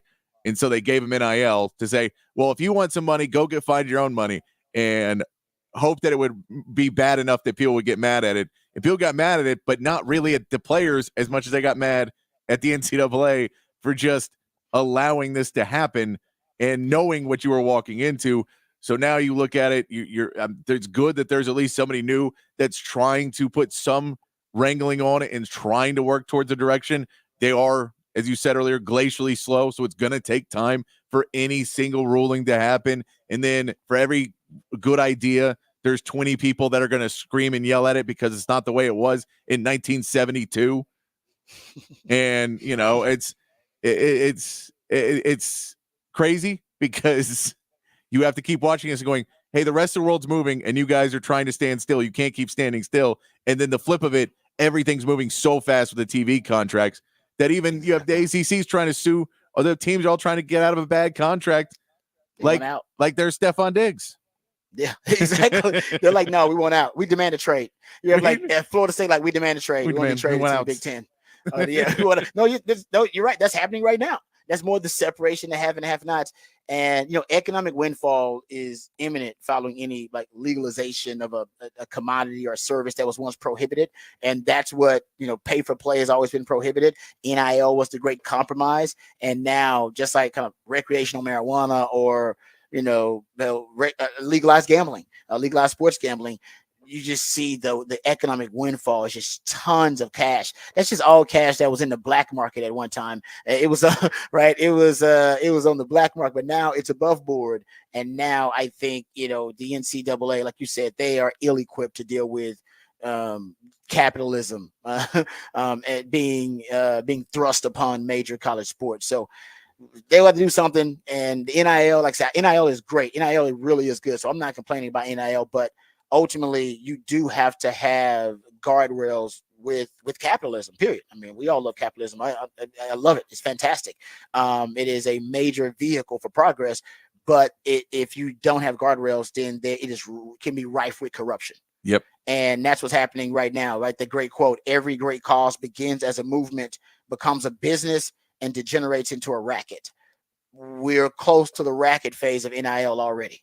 Because we haven't had any guardrails. It started out, it was a great cause. I mean, it was a great cause, and it was a movement forever. Ed O'Bannon and the NCAA, getting them to have some type of flexibility on player empowerment and transfer portal, and they finally did. The dam broke, but it went from business to racket really quickly. And I think now they need some guardrails on it, and it's probably got to come from a federal.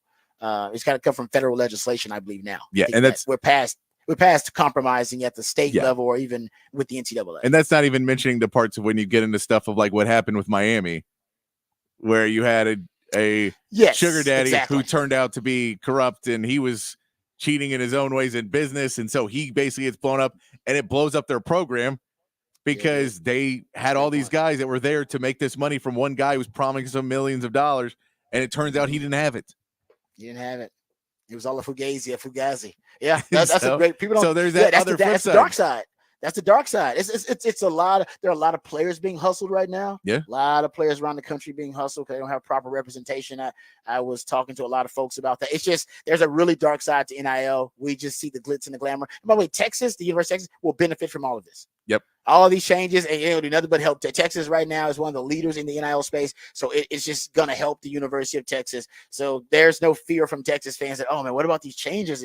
How's it gonna affect Texas? Texas will benefit. Texas will. The more the looser they are with the NIL rules and NIL becoming the law of the land and it being the Wild Wild West, Texas. They benefit from it. No doubt about that. All right. Okay. We got a push Rod's rant. Let's do that next segment. I have, I got a stat. Let's go with the NFL. I got a stat here that should make Texans fans giddy. It also may make you some money. We'll talk about that on the other side right here on the Rodcast featuring Patrick Davis. I'm Lifetime Longhorn Rod Davis coming back on the horn.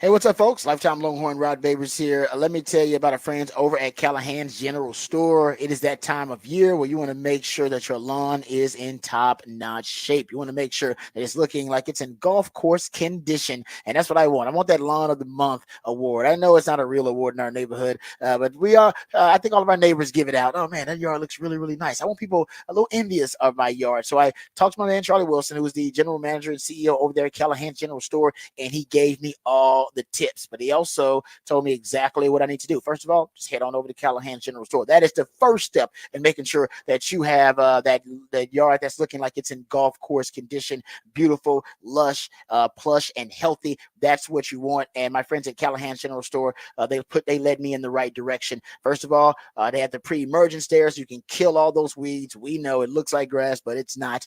You want to kill all those weeds initially, and you can do that. They have the barricade product from NitroFos. You put that down first, which I already did. Then you get your weeding feed, also from our friends over at Callahan's. This will grow the good grass, but also kill the bad grass. More of those, that crabgrass and the dandelions. You want that out, all right? You want that real plush, really healthy looking grass, and you can do that with your weeding feed. You also get that at Callahan's General Store. And then when you have to fill in the patches of all the damaged areas with Bermuda seed or whatever you need there, they have all of the soil. They have all the amendments. They have the special fertilizers. They have the Bermuda seed from all the damaged areas. So everything you need to have the top-notch lawn, to make sure that your lawn is in great condition, and is healthy, plush, and is also beautiful and in golf course condition. It's all there at Callahan's General Store, folks. And also, if you have a green thumb, which a lot of you out there do, and you're starting to plant those vegetables, starting to plant the seedlings, they have that at Callahan's General Store too. Weekly varieties of peppers and tomatoes and melons, and all the different plants you need there, and all the different vegetables you need there. And also, if you're starting to plant trees, they got the fruit trees, they got pecan trees, they got it all at Callahan's General Store, 501 Bastrop Highway, between downtown and airport. Every day is a great day to make it a Callahan's day.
All right, yesterday we talked about quarterbacks who are expected to take a leap next year, and leap quarterbacks, right? Every year, I think we see, at least in the last few years, we see a quarterback in their second or third year take a huge leap and become a quarterback that's in the conversation to be a top 10 quarterback or one of the top tier quarterbacks in the NFL. Last year, I think it was Jordan Love who did it. Brock Purdy can be considered a quarterback that did it. It was in that conversation. Year before that, you're looking at, Jalen Hurts was a guy that did it the year before that. So every year it seems like there's one of those stories. And we had the conversation yesterday about, who could that be for the 2024 season. And, I was doing research for that rant. I actually was looking up the FanDuel MVP odds. This is kind of wild though. And I saw this, and it shouldn't have been surprising, but it's still, as a Texans fan, I will admit, considering the last few years, it really took me. I was taken aback by it. Right, it took me by surprise. Entering his second NFL season, Stroud is tied for the third. CJ Stroud has the third best MVP odds, according to FanDuel's MVP board, at plus 1,000. He's got the same MVP odds on FanDuel's MVP board as Lamar Jackson and Joe Burrow. The only two players that have shorter odds or better odds to win the MVP next season, according to FanDuel's MVP board, are Patrick Mahomes, who's your betting favorite at plus 650, and Josh Allen, who's at plus 750.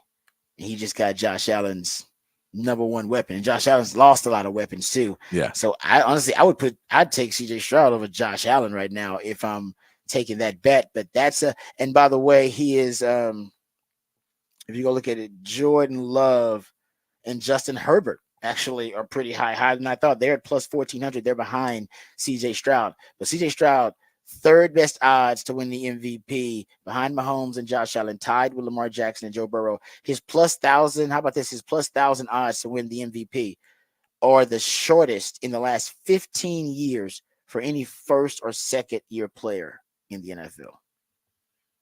So that's how high Vegas is on him. It's the shortest odds in the last 15 years for any first or second year player. And think about how we've had a lot of really good first and second year players, but I think it's also a credit and it's a compliment of those odds to what Nick Caserio has built so quickly too. We've had a lot of great players show they're great in their rookie years and into their second year, but they may not have had the talent and the support, the structure around them. Might not have had the infrastructure built around them so quickly.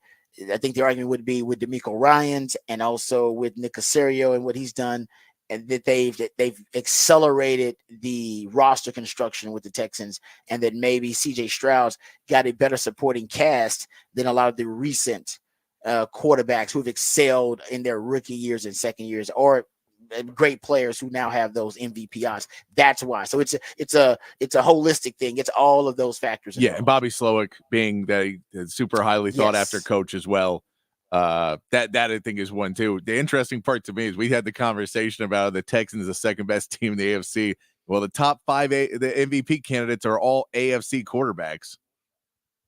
I didn't think about that. You're right. That's one of those reasons why you don't necessarily say, because you go, there's a lot of talent in the AFC. I believe it's like 7 out of the top 10 or something like that. 6 or 7 of the top 10 are AFC.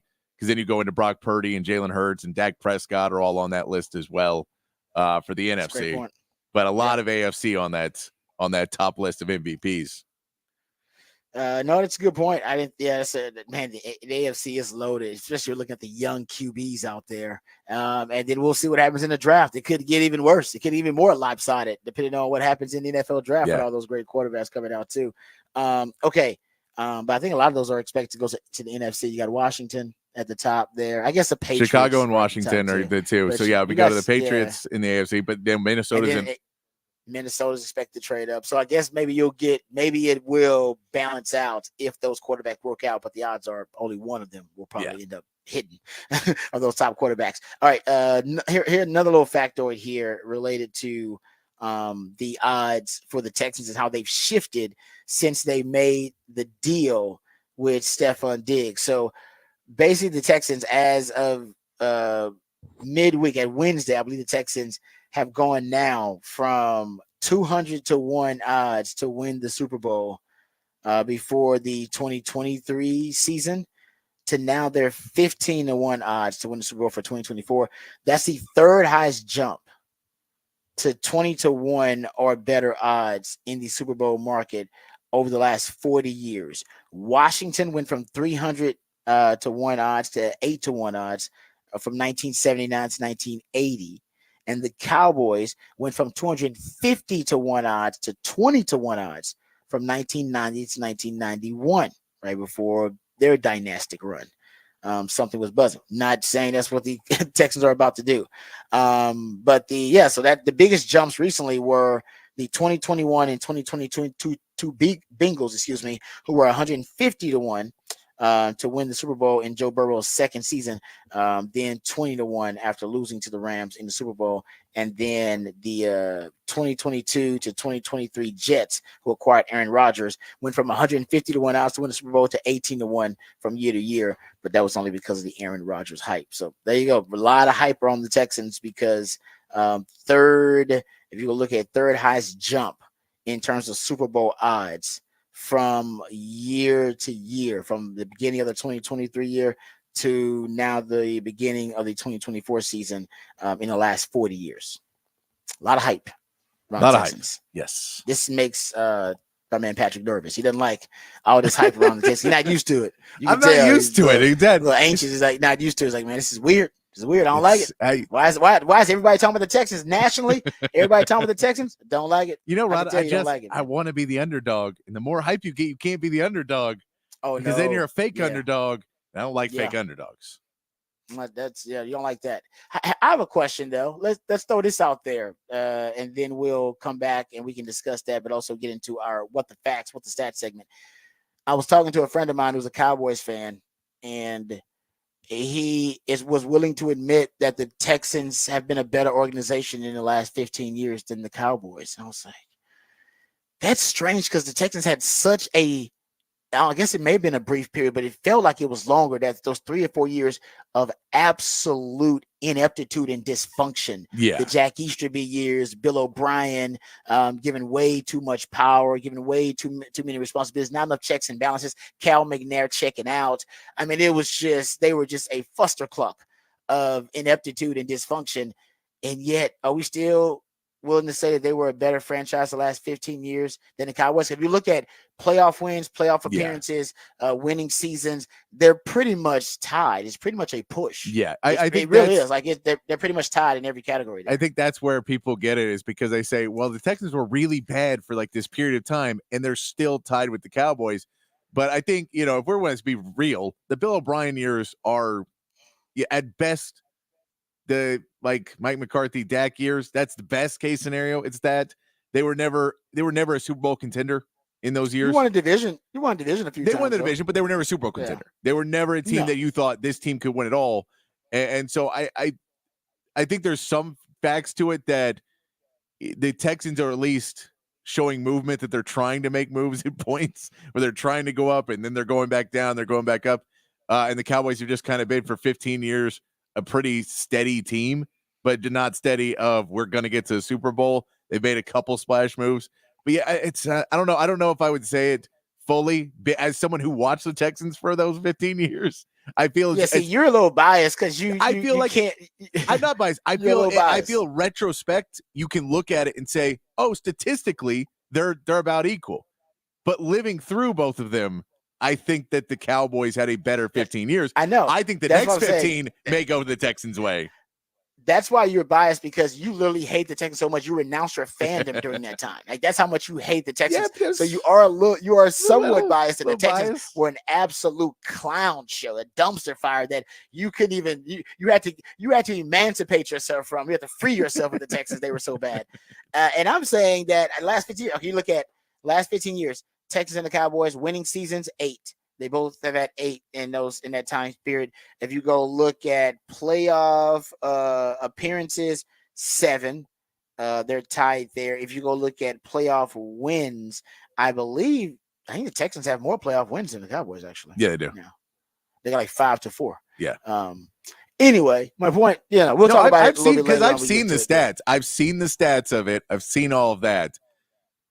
You've lived through the worst eras of the Texans, and so now you're scarred, man. You're traumatized. I feel like there was basically like 4 or 5 good years in the last 15 for the Texans. I feel like there's only that many years, right? I don't feel like a lot of the years, because I think there was years where we had Sage Rosenfels playing quarterback for us, and I think there was years that we had, where we were tanking in there. You was winning playoff games with guys like, was it T.J. Yates? Who the hell won it? Was it him? And so what I'm saying is, I think there's just a different level, and the reality of the argument is the Texans overachieve more years and the Cowboys underachieve more years. And that I think is an astute observation. There you go. See, but still, you can make the argument for either one. You can make a really good argument that it's either one based on that. But you're right. I love what you just said there, and that I think really paints the picture and why most people would say Texans had a better last 15 years, because the Texans had very low expectations, and the Cowboys always have really high expectations, and they very rarely meet them. So you nail on the head, brother. Good job. There you go. See, we solved it. All right, solved it. Done. Cross that one off the list. And we'll come back and give you what the facts, what the stats right here on the Rodcast, featuring Patrick Davis of Lifetime Longhorn. Rod Davis coming back on the horn.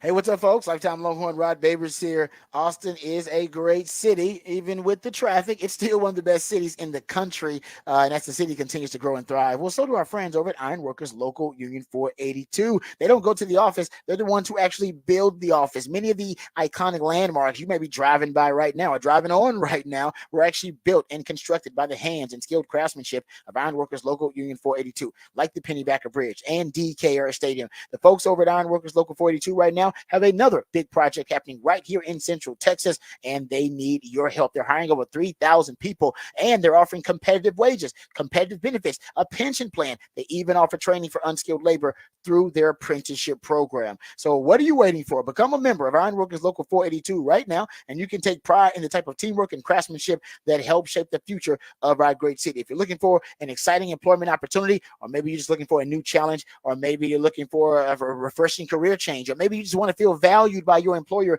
you can become a valued member of this prestigious organization, Ironworkers Local 482. To apply online, go right now to ironworkers482.org, and you can apply there and learn about all the different positions and all the benefits there. Ironworkers482.org. That's ironworkers482.org.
All right, let's get into some random stats. Sometimes they're from the sports world, sometimes they're not. How about this factoid?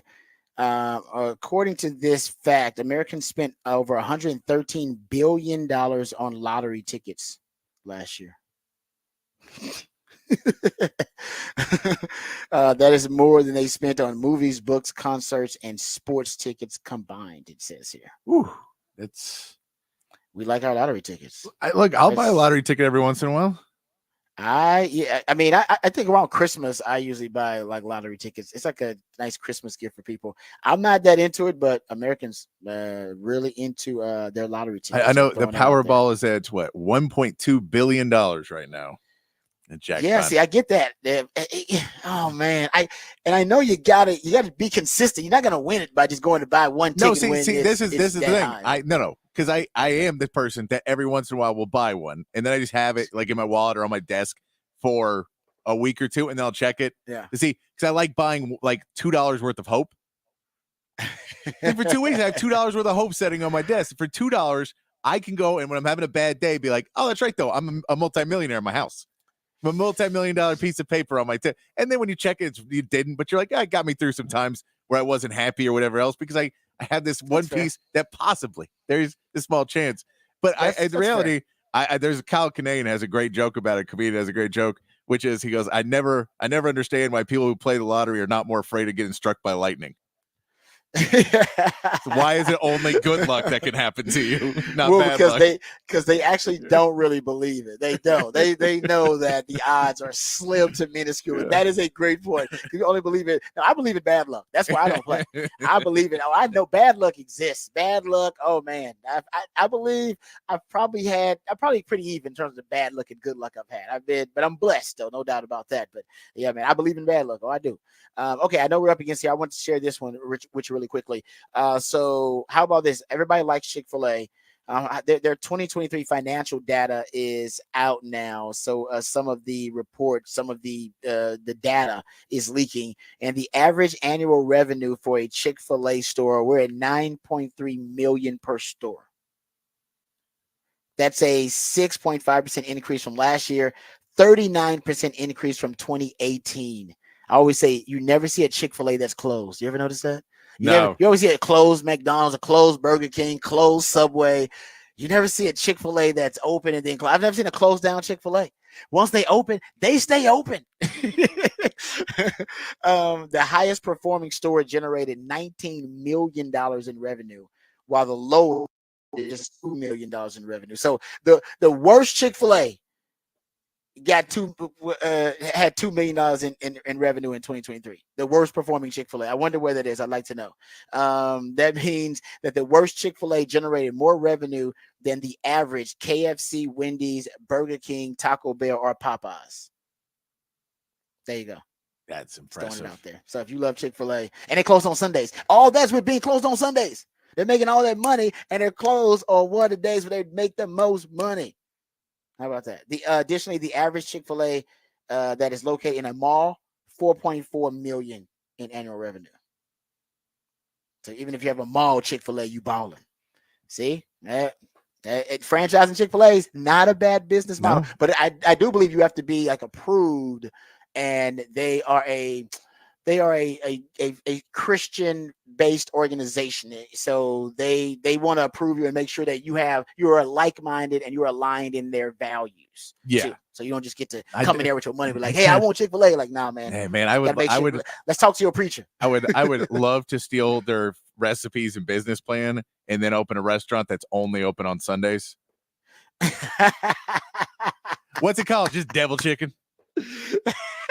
Come on down to Devil Chicken. We're open Sundays. I actually had somebody give me the recipe for the lemonade.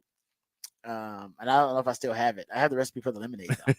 I can make me some Chick-fil-A lemonade at the house. But that would be a great idea, though. That would be a great idea, man. Trust me. That would be fantastic. You could open up basically a competing chicken joint, but it's open on Sundays, and it's very similar to Chick-fil-A. And it's like McDowell's on Coming to America. You know what I mean? You just do everything kind of like Chick-fil-A, but not. Oh, that would be fantastic. Devil Chicken. All right, I like that. All right, we'll come back. We'll get into this Stephon Diggs trade. I'll tell you what I like and now what I don't like about the Stephon Diggs trade. Also, some Final Four discussion. We'll talk about the Final Four, a very lopsided Final Four. We'll see if it can be a little bit more competitive than the odds makers would predict. We'll have that and more when we come back. This is the Rodcast featuring Patrick Davis. I'm lifetime Longhorn Rod Babers coming back on the horn.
Welcome back to the Rodcast. It is a freak flag, feel good, fake it till you make it. Rick Flag, woo! Football 512 Friday edition of the Rodcast featuring Patrick Davis, my co-host, the ideal, who came up with 512 Friday. And that's when he plays jams from local bands and artists who you have a chance to see live right here in the ATX. Who we jamming right now, Patrick? This is Nane, and Nane, we talked about a little bit on Zealous ATX. The singer unfortunately passed away a couple years ago, but they do a big tribute show to him every year, and they're doing it this year on Sunday at the Empire Control Room and Garage. So it'll be a really fun show Sunday. Go check out. I like that jam. Yeah, Nane like was they're a really cool band. Nane, the song is called "Always on My Mind." They're a really cool up and coming band. So it's cool stuff. But they'll have Quentin Arispe is going to be singing for him. It'll be fun to go check out and support that on Sunday. Good stuff there. Yeah, no, I like that. That was a nice jam. It's crazy because I remember Nick talking about that. And this is an annual thing right now, right? This they're trying. Yeah, they're doing it every year right now. Yeah. All right. Thank you to my man Patrick, always keeping us in the know with great places to go watch some really talented people. He's also a really talented person himself. He gives us Horn headlines along with many contributions on the show. We'll get to those Horn headlines here momentarily, get you caught up with all the big stories of the day. We're also going to come back after the Horn headlines and discuss the restructuring, if you will, of Stephon Diggs' deal with the Texans. It's a very curious move by the Texans, but I do think there's a method to the madness. We'll get into that. And speaking of madness, we will also preview the rest of March Madness, the Final Four that is left. And if you look at the Vegas odds, at least in the Vegas lines, very lopsided, might be historically lopsided Final Four, but they call it madness for a reason. There's also a big fat poll of the day. My man Patrick hooks you up with that as well, and I'm sure there's a lot of discussion happening about it on the text line 512-447-3776. Patrick, let the people know what the big fat poll of the day is about today. Big fat poll of the day, since WrestleMania is tomorrow and Sunday, it's a 2-day event now. WrestleMania, you get 2 nights of it. We're asking you, who is the greatest wrestler from the state of Texas? And there's too many. So I put the poll up online. I can only put 4 on there, but there's a ton. So let us know who we've left off. You can let us know online on Twitter. You can let us know on the text line as well. I do have to give credit. I think the text of the day, someone texted us a name for the chicken restaurant that only works on Sunday. What is it called? You want to call it Side Chick. Oh, text of the day. I think that might win it. Damn, that's a solid job. That's good. That's solid. You know what? That is fantastic. Yeah, gotta give you credit on that one. Wow, that actually made me that makes me actually want to pursue it. It's almost too good to waste. Wow, because they great marketing with Side Chick too. Oh man. Damn, that's really good. I like that. All right, good stuff there. We'll get to some more of your responses on the text line about the big fat poll of the day, and of course, anything that we're talking about. But first, before we get to this Stephon Diggs story, and before we talk a little Final Four, let's let my man Patrick inform us and update us on all the big headlines of the day with your Horn headlines. All right, your Horn headlines brought to you by Top Gun Rentals and Lawn Equipment. Texas baseball dropped the first game of their series against BYU last night, 7-5. With the loss, LeBaron Johnson Jr.'s record falls to 1-3 on the season. There was a bright spot, though, of freshman D. Kennedy putting up a solid 3-hit, 3 RBI game, but it was not enough to overcome a consistent BYU attack. Texas softball starts their series against number 1 Oklahoma today. Number 4 Texas is looking to upset the softball powerhouse, who the Longhorns have not beaten in a series since 2009. The highly anticipated matchup should bring lots of hits, featuring the 2 teams with the highest batting averages in D1 softball. In the NBA, the Mavericks took care of the Hawks 109-95, with P.J. Washington adding 19 points and 8 rebounds. However, a tight Clippers win over the Denver Nuggets means the Mavericks did not gain any ground on the 4 seed. And the Houston Rockets could not hang on against the Warriors, losing 133-110, pushing them 4 games back from the 10 seed and effectively ending their playoff hopes with only 6 games to go. And in Major League Baseball, the Silver Boot Series kicks off today with the Rangers hosting the Astros in Arlington. Game 1 will feature a young pitching matchup of Cody Bradford versus Hunter Brown in a series rematch of last year's electric ALCS. The Astros took the Silver Boot Series last year 9-4. However, the Rangers won the ALCS on their way to a World Series victory. The game is set for 7:05 with a pregame starting at 6:30 right here on the Horn, and that is your Horn headlines.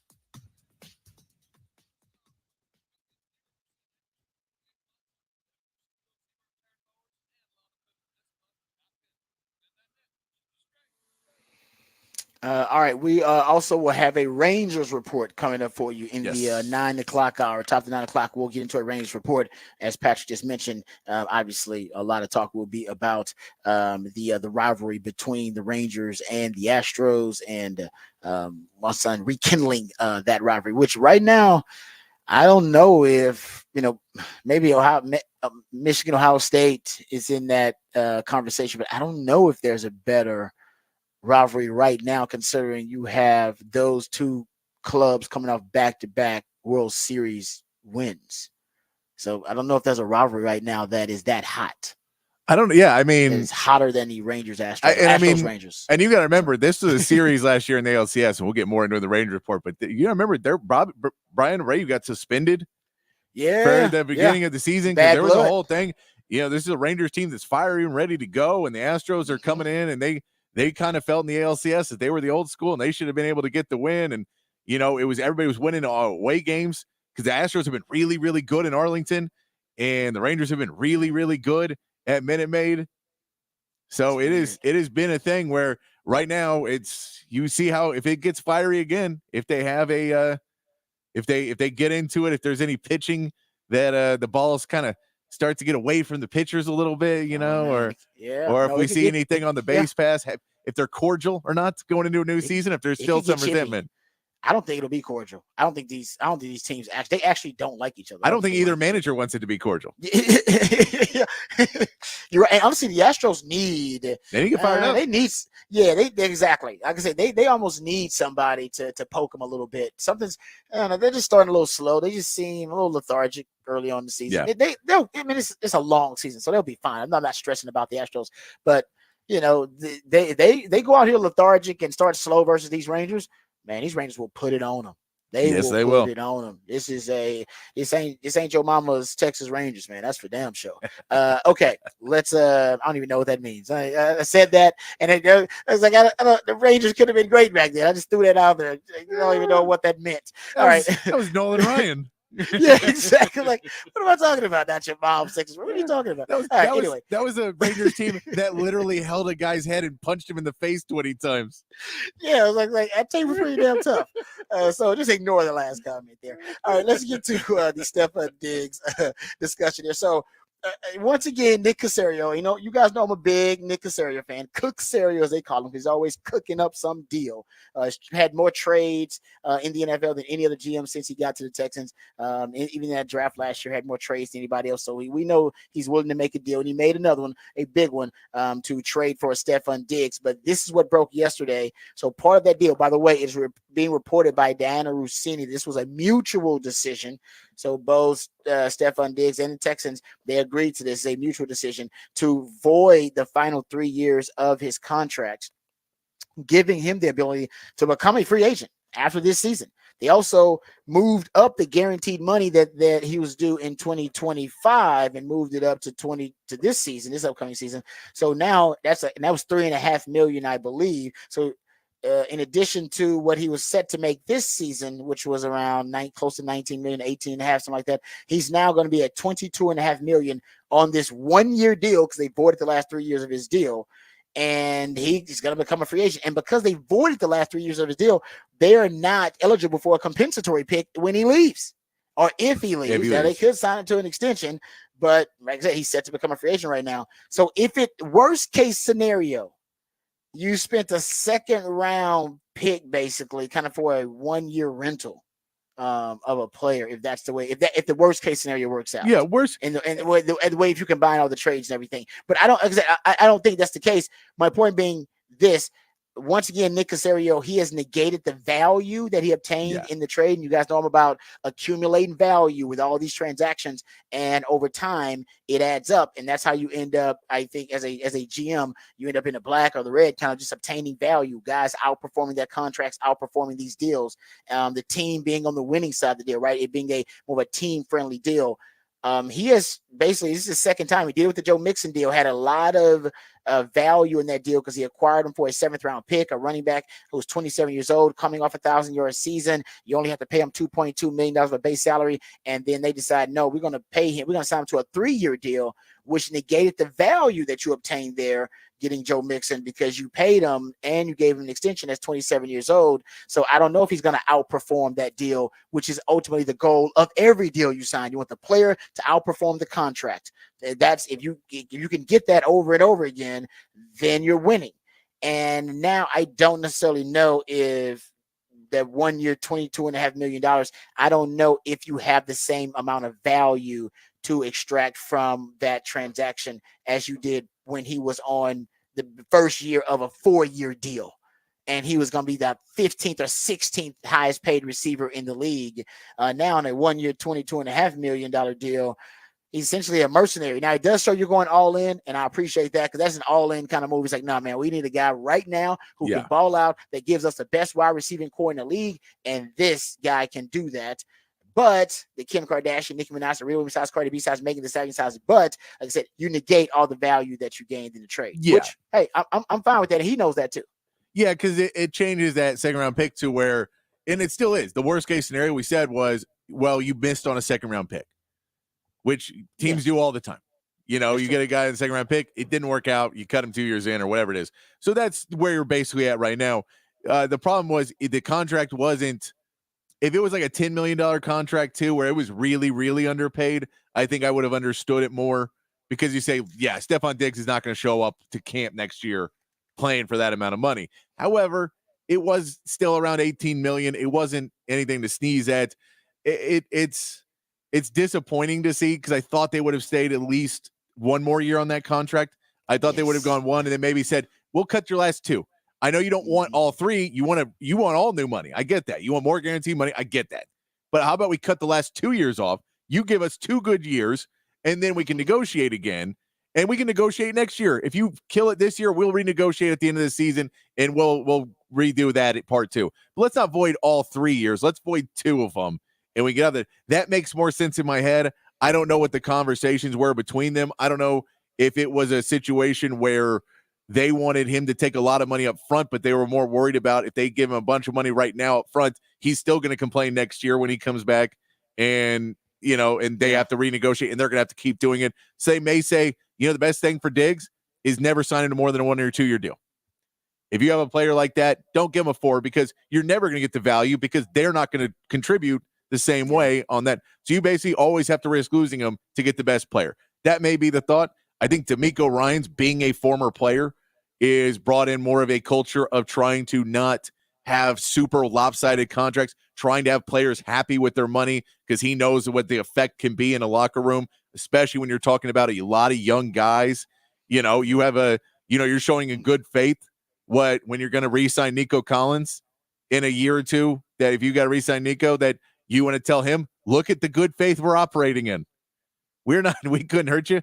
And at the end of the day, the agents there has to be a point with agents where they maybe weren't the biggest fans of the Texans through the Bill O'Brien, when Bill O'Brien was the acting general manager, which should have never been a case.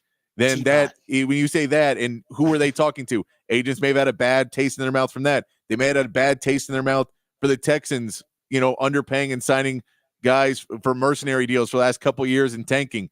And you're changing all of those narratives. So there's plenty of reasons to get it, but the word of the day yesterday was value, and that is not the word of the day today. No, you lost all the value in the deal, which is fine because I think at this point they're going all in, and their all in philosophy I think is multifactorial. But I think they're also trying to use some motivational psychology here as well, right? That is at play here. You know, listen, Jerry Jones knows this all too well. And that's why Jerry Jones has everybody in that damn organization on a contract here. Because it is pretty much I don't know if it's known, but it is believed that players who have that desperation, that sense of urgency, that players are at their best in a contract year. And all throughout sports, that you'll get the best out of a player, you'll get the crystallized focus, you'll get the commitment that they will be at their best, the best version of themselves in that contract year. Now, I wish somebody would do a study and see if that's actually true, but that is the belief. That's the belief. And Yeah, that's what Jerry Jones is doing right now. Mike McCarthy, and you're in the contract year as a lame duck coach. We pick up Micah's 5th-year option, but we're not right now. We're working on it, but we'll see if it gets done. Dak Prescott, no, he's going to play it on the last year of his deal, even if he is our franchise quarterback. Mike Zimmer's on a 1-year deal there. It's the new DC they signed. So he's banking on that belief that, hey, man, everybody will be at their best if they're in the contract year and they're in a prove-it year.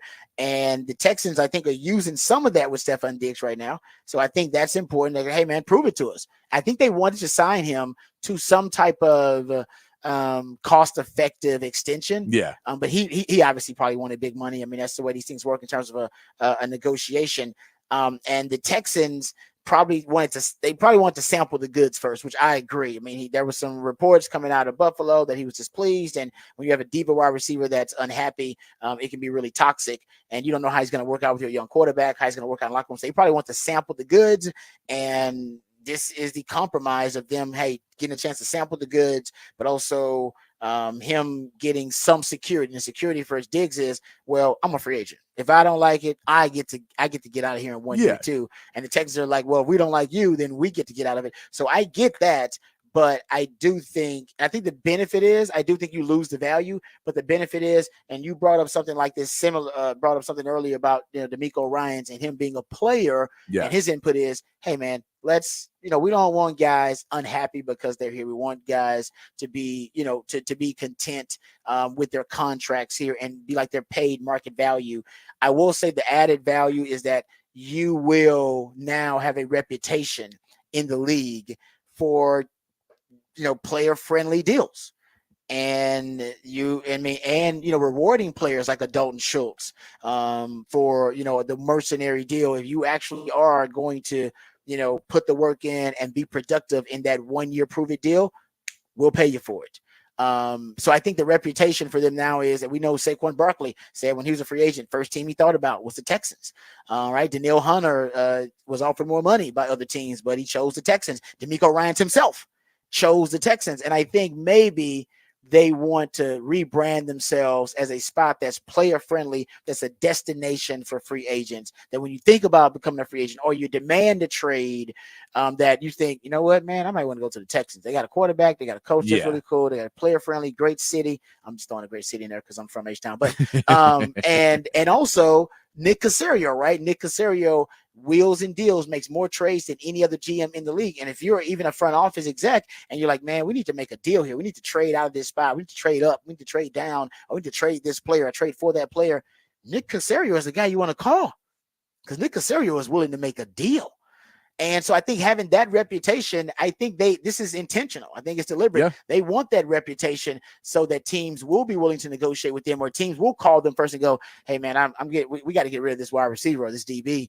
You think you might want him? You think you guys will be willing to take this DB? He's a Pro Bowler, blah, blah, blah, that kind of thing. And also the players, when they are making up their minds, they go, nah, Texans on my list. Texans definitely on my list. So that's the added value, and I can't really quantify that, Patrick. I don't know. That could end up winning you a Super Bowl because you get the right players in that way, or it could be, a negligible kind of advantage. I'm not really sure. Yeah, and I mean, that's the question is, again, we talk about Caserio trying to think 2 steps ahead a lot, and this feels like something of him realizing, okay, we're going to have this reputation because in a few years we have to pay C.J. Stroud, and when that window closes, we need to have good relationships with everybody, because now is where we have to start trying to pull different contracts and piecemeal things together.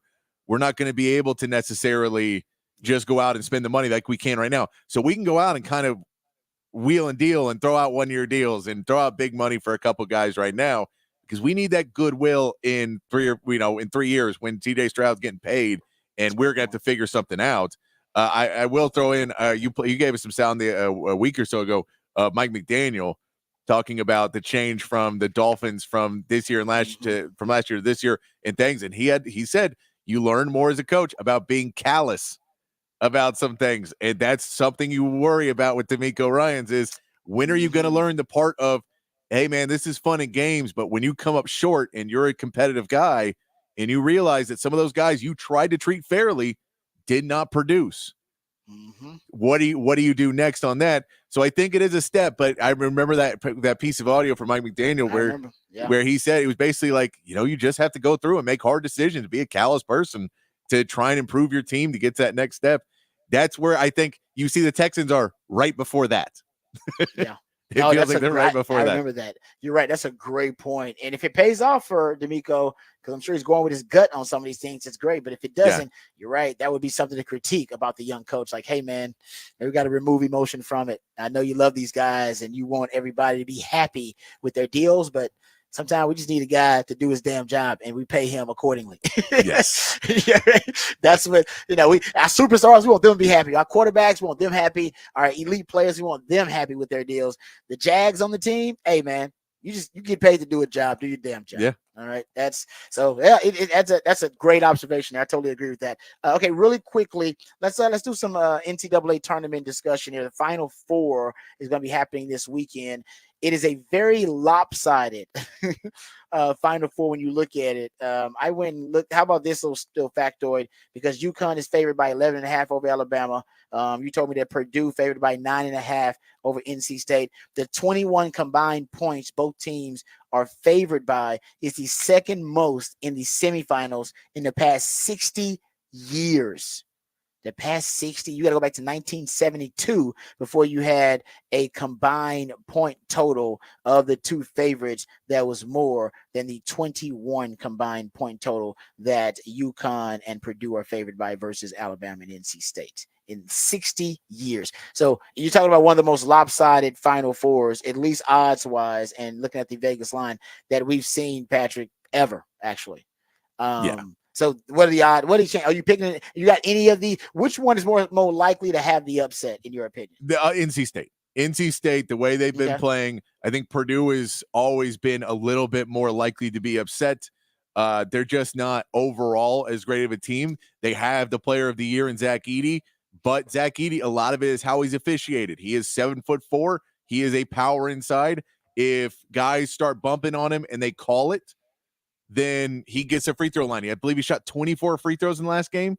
So if you go into that stat, if he doesn't get 24, he shoots 7 free throws in this game. That changes things a lot because that's when you're talking about the spread being 9.5. If you take away 10, 15 points at the free throw line, do they get those in other places? So I think that's kind of the big question is DJ Burns has played really well for NC State. He's a big man. His body enough, his footwork, he should be able to stay and be able to bounce with Zach Edey and not allow him to get down. He should be able to run up and down the court with Zach Edey and be able to not let him get 2 feet from the basket into a position where it's either a foul or two. You have to be able to do those things. I think it's possible. Now, is it likely? No, I'm not calling either one of these an upset. If I was putting money on it right now, I have Purdue winning. I have UConn winning. Whether we cover or not, I wouldn't say. I've not researched it enough that I can tell you confidently. I would tell you to put a 10-point spread on either one of these teams. I would say it's probably closer with UConn if you were going to take the spread. But I think NC State has the full chance. Now, they could be a hot team, and that candle may have just burned out over the week.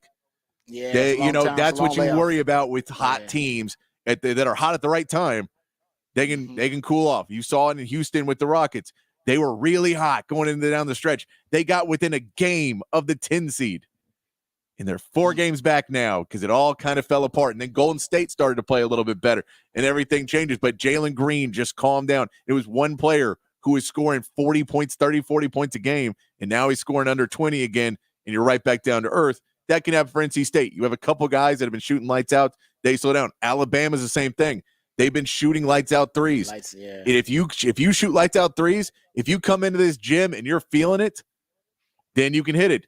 I'll throw in that these gyms are being played in big places. These Final Four games, a lot of times, not for shooters always, because your depth perception is going to change, which I have not seen this let out. I'm assuming it's the same, that it's in a stadium and they have the big court that's raised up, and it's a different look for shooters. So sometimes shooters are better in it because they just like the team that there's a hotter shooters, they'll be better, and the other team will struggle more because they don't have pure shooters. And sometimes the pure shooting teams are just they're screwed. So you will have to see early in the game if Alabama can get it going, or they get blown out by 30 because they can't hit threes. And if you miss threes, those are long rebounds. Those are going the other way. And if you give UConn a long rebound and they're running direction already, getting a rebound, good luck. Trouble. Good luck. Yeah, they're really good. So, I mean, there's a lot of factors in it. I'd say factor for your first game of the night tomorrow, NC State Purdue. How do they referee DJ Burns versus Zach Edey? How does that matchup go? If DJ Burns gets in foul trouble, if NC State gets in foul trouble against Zach Edey and they try and stick other guys and they just get into foul trouble, and I'm not saying the refs are calling it bad. I'm just saying if they get into foul trouble, he's 7'4". It's hard to guard him. If he gets foul trouble, that's I don't know if you can beat him in that sense. And if Alabama can't hit threes, then it's hard to beat UConn. So there's two things you have to have go your way if you want an upset. Yeah, no, I'm with you. That's a great point about Alabama. For them, that's a great equalizer will have to be the 3-point shot. If they're hitting threes, I mean, any team that gets hot from 3-point land, you can beat anybody. So that's for Alabama. And I love what you said about DJ Burns. He recently, I know we're up against it here. Remember, I played the audio from Jim Nagy, the executive director of the Senior Bowl, and Peter Schrager of Good Morning Football, talking about the prospect of him, if his basketball career doesn't work out professionally, that he can be a developmental project for a team in the NFL. He already declined that. He already refused the request and said he has zero interest in playing football, even after his pro basketball career is done. I think that's a mistake because even if you fail, NFL teams will pay you for like 3-4 years to fail. Now he may be thinking, hey, I don't want to go through the wear and tear. I don't want to be banging my head. I don't want head trauma and all that kind of stuff. So you may be right about that. But remember that the guy, Jordan Mailata from the Eagles, the one who was an Australian rugby football player. He was a jag in Australian rugby football. But he was drafted in the 7th round by the Eagles, and now I believe he's their starting right tackle or one of their starting tackles. And he just signed a deal worth $66 million deal, $48 million guaranteed, $20 million signing bonus. Now I know he earns it because that line play ain't no joke. But man, if I was DJ Burns, I don't know what his post playing career is, but you said unless he goes overseas or something, he doesn't likely have an NBA future. Not likely that type of player. But I'll say this: I think that's one of those ones that in the moment, it's hard for him right now when he's on top of the world to be thinking of backup plans. I get that. So I ask him again when he's working at Chick-fil-A. Or a side chick. He's working a side chick. And I know that's not a shot at him. I have no idea what his degree is, and he may be a smart guy who's going to be a great businessman. I have no idea. But you're like, that kind of money. Let's put it this way: when you're working a normal job, and you think, oh, I can use my athletic ability, my natural athletic ability and size, and they'll pay me hundreds of thousands of dollars, and I can do this for 5-6 years. That's all I got to do, and I'll make life-changing money. That's kind of what I'm saying. Like, I know you know it's uncomfortable, and football is a very different sport, but they're going to invest in you, which means, like I said, they're going to pay you easily 6 figures or so just to sit on the bench and learn the game. And all of even if it takes you 2-3 years to even get used to the game, like you said, how many checks are those? I mean, that's probably $500,000 easily, and you're being paid at the lowest on the totem pole. I think the young man should consider it, man. Like, go take their money. They want to give you that money. Take their money. Take their money. All right, we'll come back. We'll get into behind the burn orange curtain. We'll talk some Texas football, hear from some of the players at their player availability. All of that and more right here on the Rodcast, featuring Patrick Davis on Lifetime Longhorn. Rod Babers coming back on the horn.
All right, welcome back to the Rodcast. Time to go behind the burnt orange curtain, talk a little Texas football. There was a player availability after the last practice the Longhorns had. Anthony Hill, Kelvin Banks, and Cedric Baxter were made available to the media. So we do have some of the audio from these from the player availability. So actually, a shout out to my man Tyler Feldman over there at KView, because I believe I got most. We got most of the audio from him, and also shout out to my man Jeff Barker as well over there at CBS Sports. I got a couple of pieces of audio from him as well. But first, I want to get to the Cedric Baxter audio, because there's been a lot of talk about the backfield. Even Sark remarked that the running game has finally found its groove, I guess, early on in spring camp, that the running game was inconsistent. And now I think it's found its groove. And a lot of the reports behind the scenes are that Cedric Baxter is really starting to run, and more confidently, that he's starting to be a lot more decisive in hitting the holes. His vision is also improved as a runner. Here's Cedric Baxter also talking about the 1-2 punch of him and Jaden Blue. I think Cedric Baxter is definitely going to lead rusher, but I think Jaden Blue is going to take on a whole new role as a threat in the passing game out of the backfield. Here is Cedric Baxter talking about his backfield mate, one Jaden Blue. Me and Blue this year, we're trying to get closer off the field. I feel like if me and him get closer off the field and on the field, we'll be able to do tremendous things. But with Blue, I mean, we all know Blue fast as a lightning bolt. So that's what stands out the most to him. And he's practicing at an elite level right now. I mean, the plays he's making, the way he's moving, stuff like that, he's going to have a great year for sure. And obviously Sark has been really high on Trey Wisner also in that backfield, and they bringing in some youngsters as well from this recruiting class too, that are going to add some more depth to that backfield. We talked about Savion Red. We don't know what his role is going to be.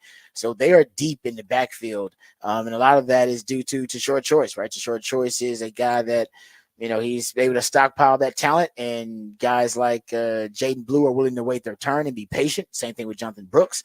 We saw that with Rojo even before Short Choice was the coach. Him sticking around here with guys like Stan Drayton was the coach there. Here is Cedric Baxter when he was asked about Short Choice, what makes him such a special coach and why he's had so much success.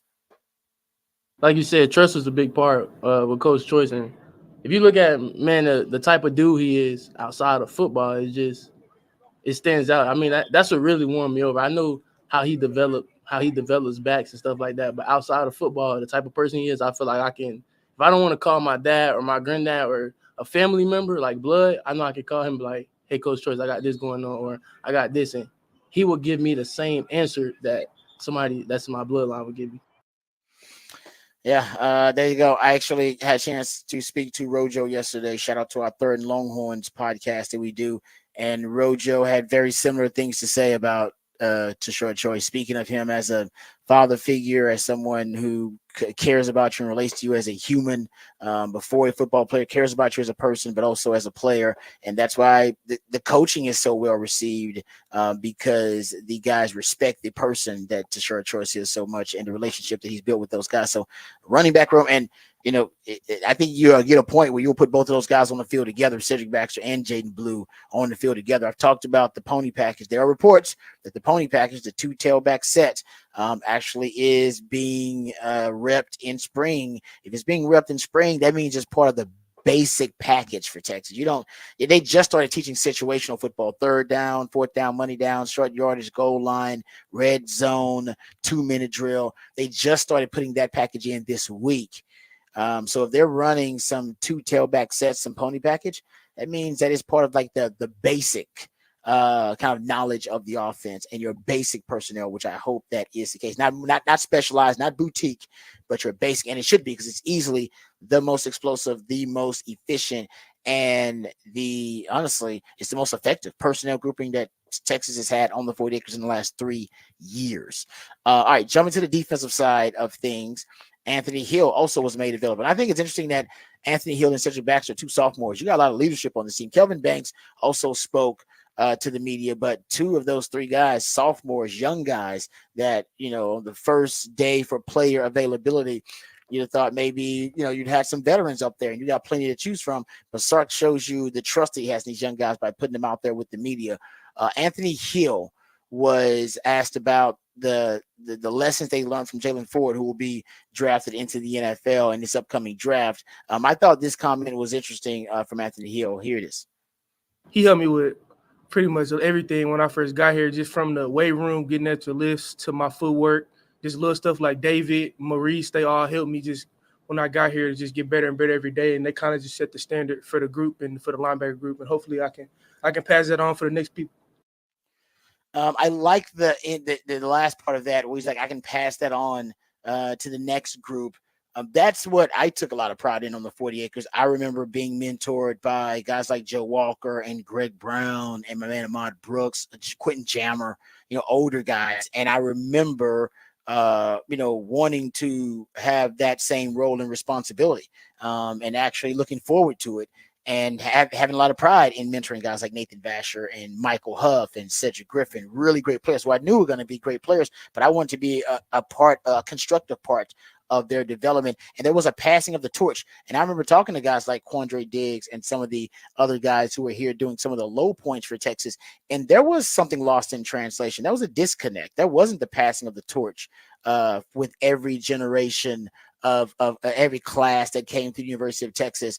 And now I think that's back. You heard him talking about taking pride in passing that torch and passing those lessons down. I heard Kelvin Banks say that he's taken a personal role of a mentor with guys like Gooseby and Kajo and Brandon Baker and Chapman. That should be the case for all the older guys. They should all be taking these younger guys, and they should take pride in it too. And that's how that culture is passed down, and that's how you can avoid that disconnect or what is kind of lost in translation when the lessons and the work ethic and what it takes and the values are not passed down from one class to the other class. So I'm hearing more and more of that. I've heard every player, heard CJ Baxter talking about it too, what he learned from Jonathan Brooks. I've heard every player, Patrick, mention that and reference it in some regard, having the lessons passed down to them and then paying it forward with the next group in a very selfless manner. And that's what this culture is about, honestly, at its core, is selflessness. Team first, selflessness. Yeah. You're a Spurs fan. You know all about that. It is. But it's the culture Sark is trying to bring, which is understanding that you now see players going to the NFL who are helped by other people and they are helping the next generation. You want to see that happening with your players. And so I think that when you can see the results of it, the buy-in becomes easier and easier for these players to go with, because they say, well, you know what? It only helps me if I make them better and they push me, because I need to be pushed. If I walk into the weight room and I'm the best every day, then I don't need to be better because I'm already the best. I need to create a monster behind me, and then that monster is going to come and push me. So I have to be better every single day. And if I have to be better, it's easier for me to go into the gym and push my personal best. It's easier for me to go out in the practice field and see a guy. Like, I love the old story with Kevin Garnett and Karl Anthony Towns. And when Karl Anthony Towns comes to the Timberwolves, Kevin Garnett is coming back to the Timberwolves, and they start to have a battle of who will get there earlier and earlier, because Kevin Garnett's doing old school. Nice. He goes, I'm going to get here first. Karl Anthony Towns says, well, it's my team now. I have to be there first. I have to be the leader. Kevin Garnett says, no. I'm Kevin Garnett. I'll be there. And it was like, and it got to a point where I think they had to stop it because it was 4:30 in the morning. 4:50, and it's getting so early that they're getting there to try and prove the point. But that's what you want to see, is those guys saying, no, I'm going to be the first one at the practice. I'm going to be the guy because I'm the leader. But you want to push that, and having guys, you brought up Sark putting sophomores out there to just go, we're trying to preach this culture and bring leaders up and tell our recruits and tell our freshmen, this is not far for you. I can't promise you playing time, because that's a lie, because we have the best rooms in the country. So I can't guarantee you're ever going to play. But if you want to work hard, look at these guys. They're not only playing, they're doing media days, they're doing all this. They're the faces of our franchise as sophomores. They played as freshmen. So if you want to come to Texas and you can play, you can play.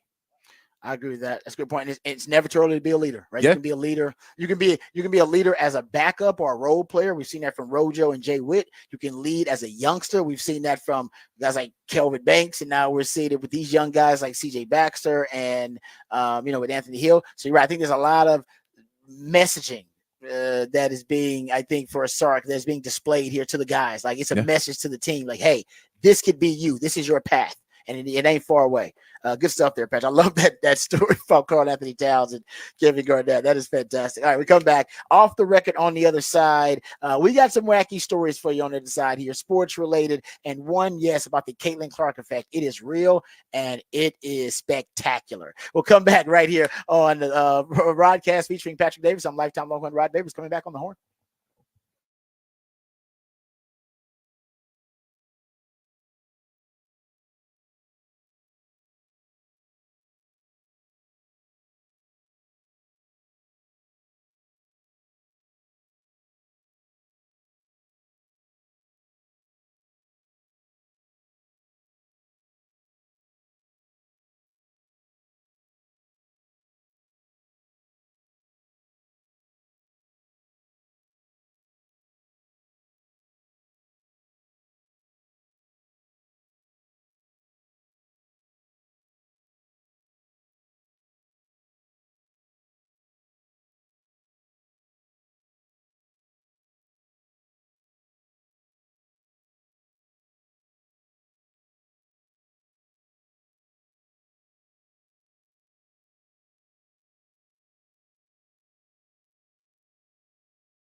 All right, welcome back to the Rodcast. Time for Off the Record. And Patrick found this story, and it does not surprise me at all. The Caitlin Clark phenomenon and the Caitlin Clark effect is real. We know that from the ratings. We've already seen that.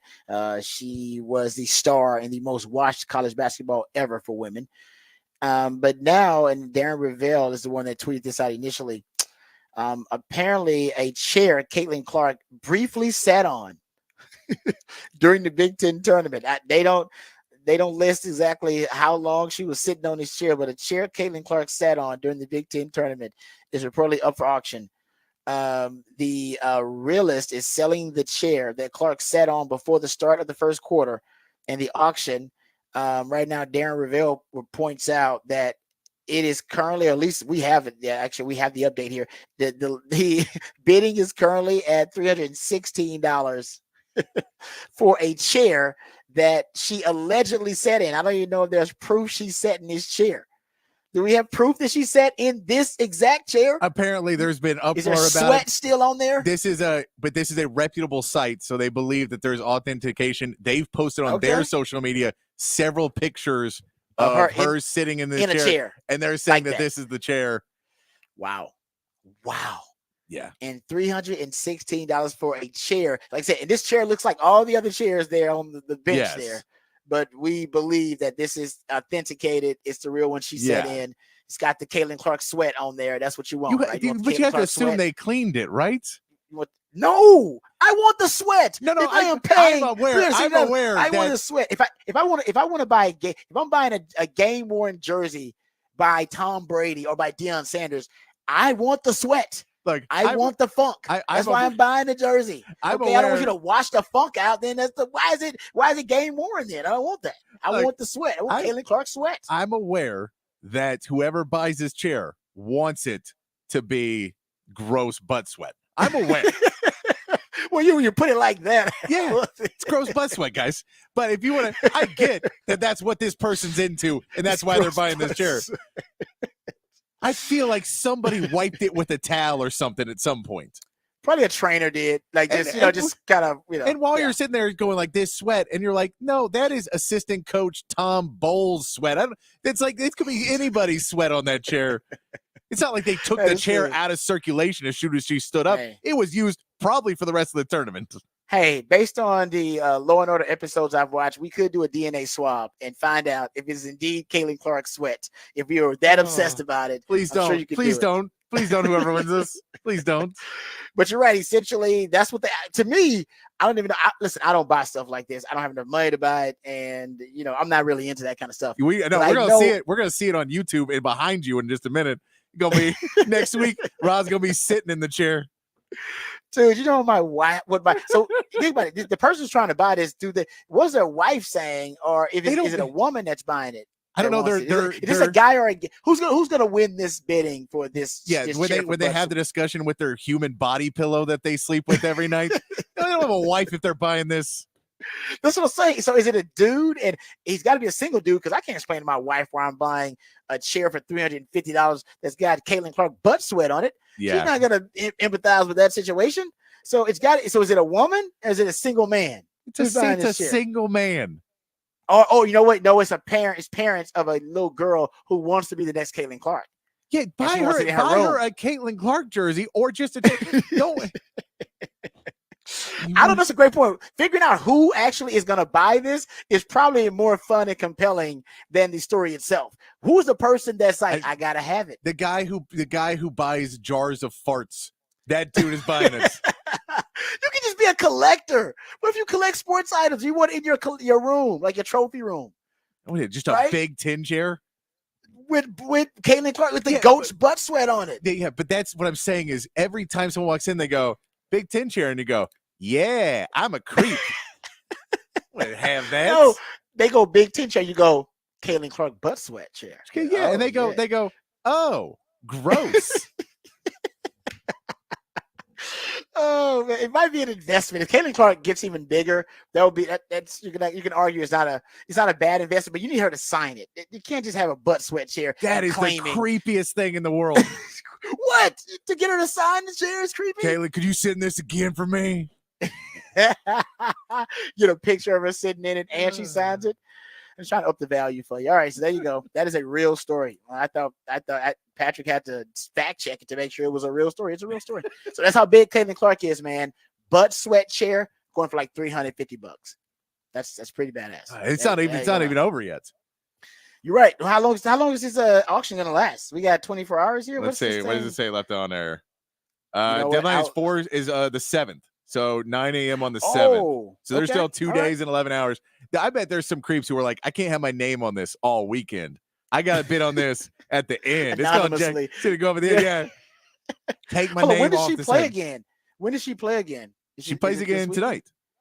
Oh, so it's going to go up then. If she performs, if she beats UConn tonight? Oh, it's going up. No, there's going to be some people in the stands trying to steal some chairs after this game. Pay for them tickets. Seriously, if that thing gets up to like $500, you're like, you know what? I'm gonna steal the butt sweat chair next time. All right, there you go. Good stuff there, Patrick. All right, we come back. We'll have the Rangers report on the other side, which basically means we're going to talk about the rivalry between the Rangers and the Astros a little bit because that is being rekindled this season early on. Also, we'll get into Rod's rant of the day. Then some news that will make Texans fans a little giddy, and a question that will make Cowboys fans a bit nervous. We'll get into all of that on the other side, right here on the Rodcast, featuring Patrick Davis. I'm Lifetime Longhorn Rod Davis coming back on the horn.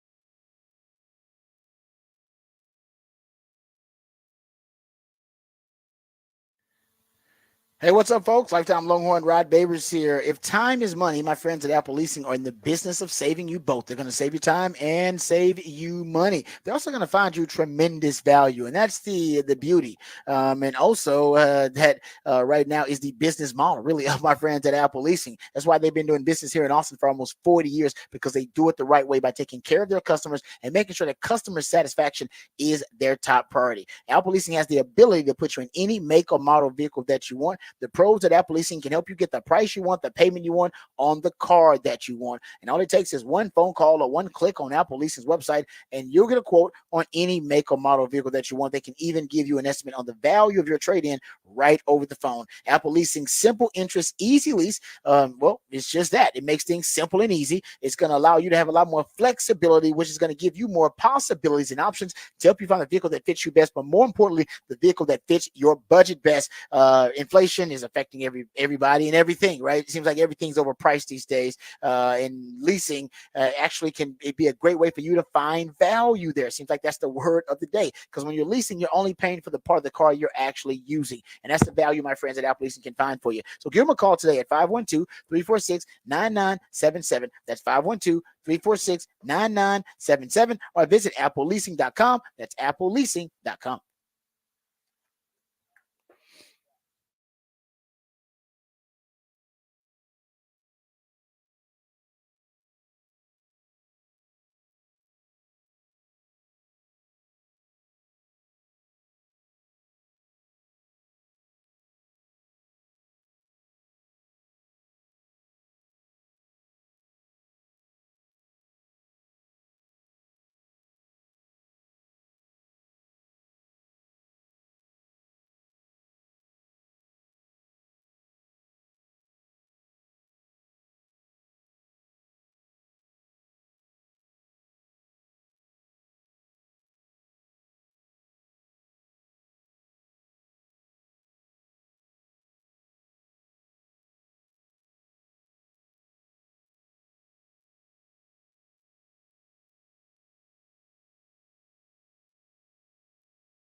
Welcome back to the Rodcast. It is a Freak Flag Feel Good, fake it till you make it. Ric Flair, woo!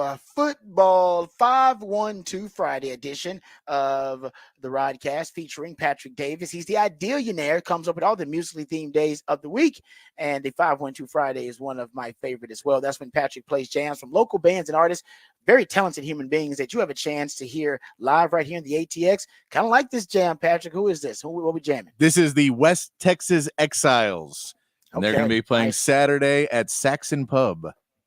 Not bad. Actually, nice little jam. What's the name of this one? This name is Hotel Tomorrow. Good name for a song, too. Yeah. Good job. Hotel Tomorrow. I like that. All right. There you go. My man Patrick always hooking us on a 512 Friday. Speaking of hooking us up, he also hooked us up with the Big Fat Poll of the Day. There's a lot of discussion about the Big Fat Poll of the Day, actually. It's online at hornfm.com, or actually at Horn FM in the Twitterverse, I should say, but also on the text line. A lot of people discussing it. 512-447-3776. Actually, let the people know what the topic is for the Big Fat Poll of the Day. Big Fat Poll of the Day today, since WrestleMania is this weekend. Who is the greatest wrestler from the state of Texas? There's a ton, which they're online letting me know on Twitter, on the text line too. Yeah. They're letting me know. But this is the key to the poll, guys. That's why we're trying to poll people. This is the key you got to remember. There can only be one greatest. There's one GOAT. There's one. There can't be more than one. So if you name off 6 people, I understand. I can name you off 30. The reason I love this question is because like a guy like we talk about, Mark Henry is a friend of ours. Like Mark Henry's awesome, does great stuff. Favorite. And like he's an awesome dude. And but trust me, I've watched him his entire career. I'm a big fan of Mark Henry. But we look at it and I go, I think if we asked Mark, is he a top 5 all time from Texas? Is he better than Dusty Rhodes? Is he better than The Undertaker? Is he better than Stone Cold? Ooh. I don't know if he would say, yeah, clearly my career was better than theirs. I don't know if he could say it. And that's what I'm saying. So you have to pick one. I love Mark, but I can't say he's the greatest wrestler from the state of Texas because I think that's just me. That's biased because I've met the guy. He's coming to the station. We know him. I'm with you. He's my favorite wrestler from the state of Texas, but best, like I said, I'm going with Dusty Rhodes. Dusty's not getting as much love on the poll right now. Well, it's because you might get, it's more, I think there might be, I don't know. Who's getting the most love on the poll? Is it Stone Cold is winning right now. Stone Cold? Which I understand. Stone Cold might be the greatest of all time. And so I'm not, by the way, I'm not disputing that at all. If you want to say Stone Cold, no, no judgment here at all. The only reason I went Dusty is because it's of my criteria. Yes. My favorite wrestlers, they're all guys who were gifted with great mouthpieces. They were the best trash talkers in wrestling, and that's why I love Ric Flair. Ric Flair to me is the GOAT because Ric Flair had the greatest mouthpiece of all time. I'm a big fan of The Rock because The Rock, it's all about the mouthpiece that he had. Same thing with Dusty Rhodes. Dusty Rhodes had the gift of gab, and Dusty Rhodes could put together just his gift of elocution, and you have to have that ability as a wrestler. I mean, it's probably underrated, but you have to be able to captivate an audience. With your ability to speak. You really do. I mean, whether you're talking about on camera or whether they're doing it in the ring, it's very underrated.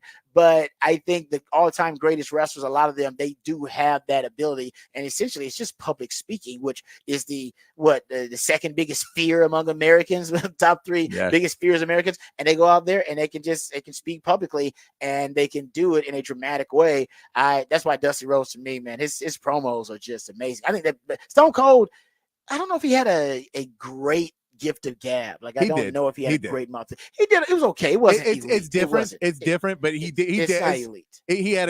He could get a crowd riled up. He had bits. He had bits. He had more of a bit that he was into. I don't know if in terms of mouthpiece. Dusty Rhodes, that was a bit, but Dusty Rhodes was mostly just mouthpiece. No, I'll tell you. Game there. Oh, yeah. He wasn't even, he was out of shape. Like his body didn't look like, he just gave there just mouthpiece, man. Mouthpiece and swagger. That's all Dusty Rhodes was.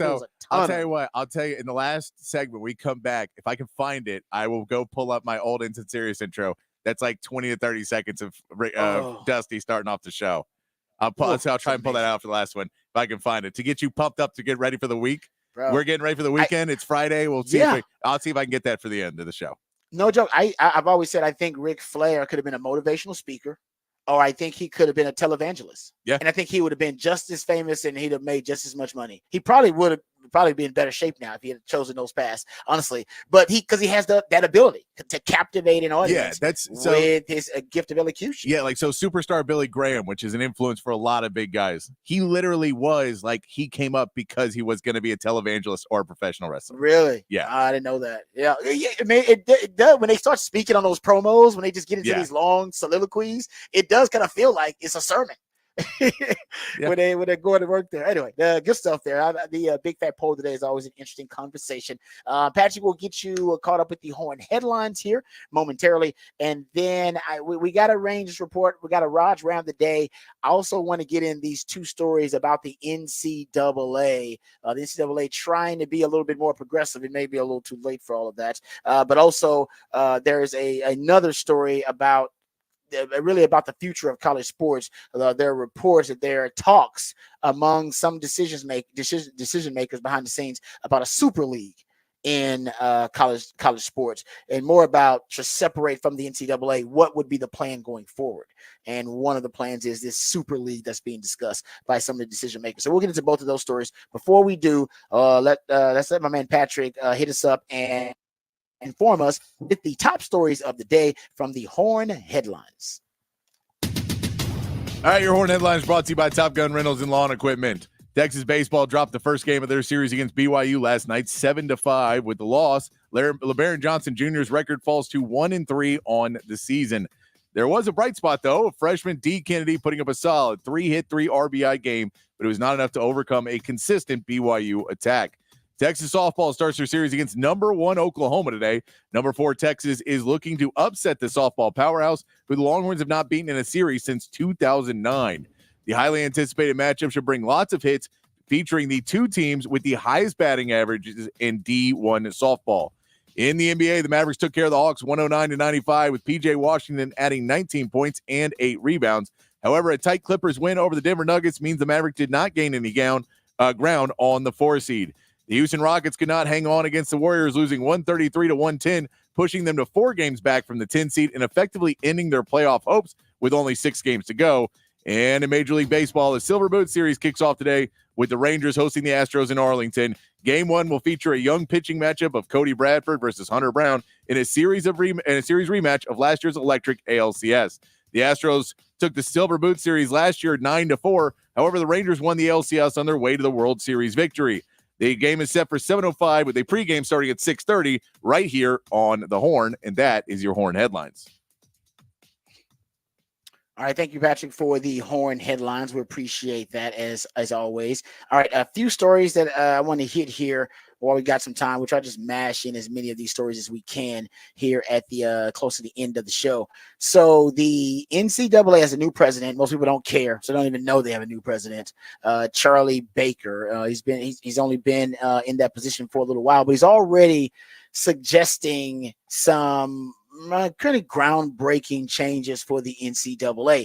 And his job right now is just to make sure the NCAA isn't irrelevant, which they're becoming more and more irrelevant as the changing landscape of college football shifts, NIL becoming the law of the land, and they have been gutted and essentially emasculated by the courts, who are claiming that they are in violation of antitrust laws at almost every step.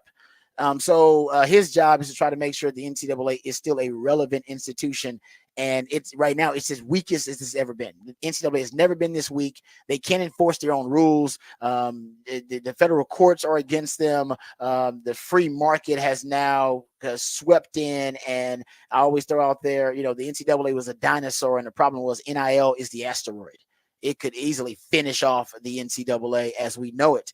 So they got to change. They got to change quickly. Now, if they had a century to evolve naturally and to just have this be a slow gradual process that we could all get accustomed to and acclimated to, but they didn't. They ignored this for 80 years or so. So now the dam is broke, and it's way too much change for them to handle. So they're proposing rule changes to try to catch up with the modern, really sports industrial complex they've ignored for so long. So here's the latest proposal from the NCAA, the NIL working group. has introduced a proposal that will permit schools to provide assistance and services to their athletes in pursuit of NIL opportunities, including identifying opportunities for them, as well as even facilitating the deals, which means they can make the deal.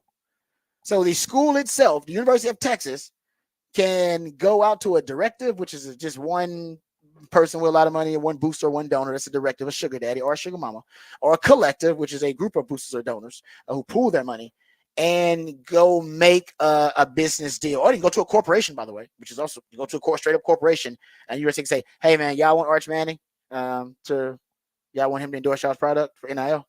Let's do that. Like the school itself can do that. Now there have been some state laws that allow for that, but for the NCAA to allow it would be huge. And yes, it would be advantageous to Texas.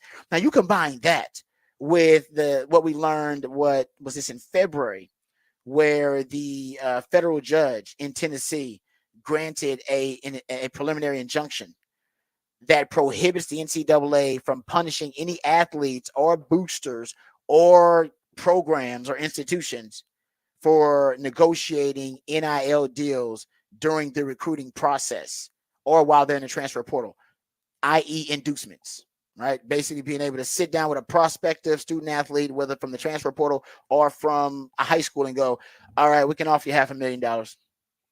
Do you want to come or not? And then they can go, well, I'm being offered $500,000 by this other school. All right, we can go up to 650. That's as high as we can go.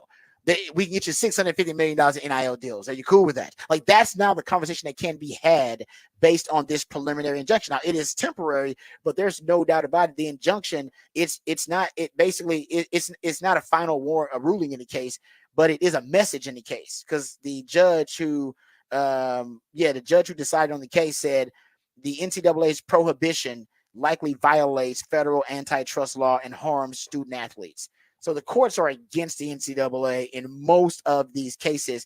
So essentially right now, and think about it, they passed that rule, that proposed rule. And by the way, the NCAA moves at a glacier-like pace. But they say they're going to fast track this rule. They're trying to fast track this rule that allows for schools to negotiate NIL deals. And think about if the federal injunction, which right now still applies, if it actually ends up being the ruling in the case and they rule against the NCAA and say that they cannot enforce their own NIL rule about inducements, that means that the school itself, guys, can essentially, a representative of the school can go into a living room and talk money figures, NIL deals, and then negotiate the deal themselves. Walk into the living room, talk about the money that's at stake and the money and the value of the NIL opportunities, and then go and say, no, we can guarantee it because we're the school and we're negotiating the damn deal. It's us.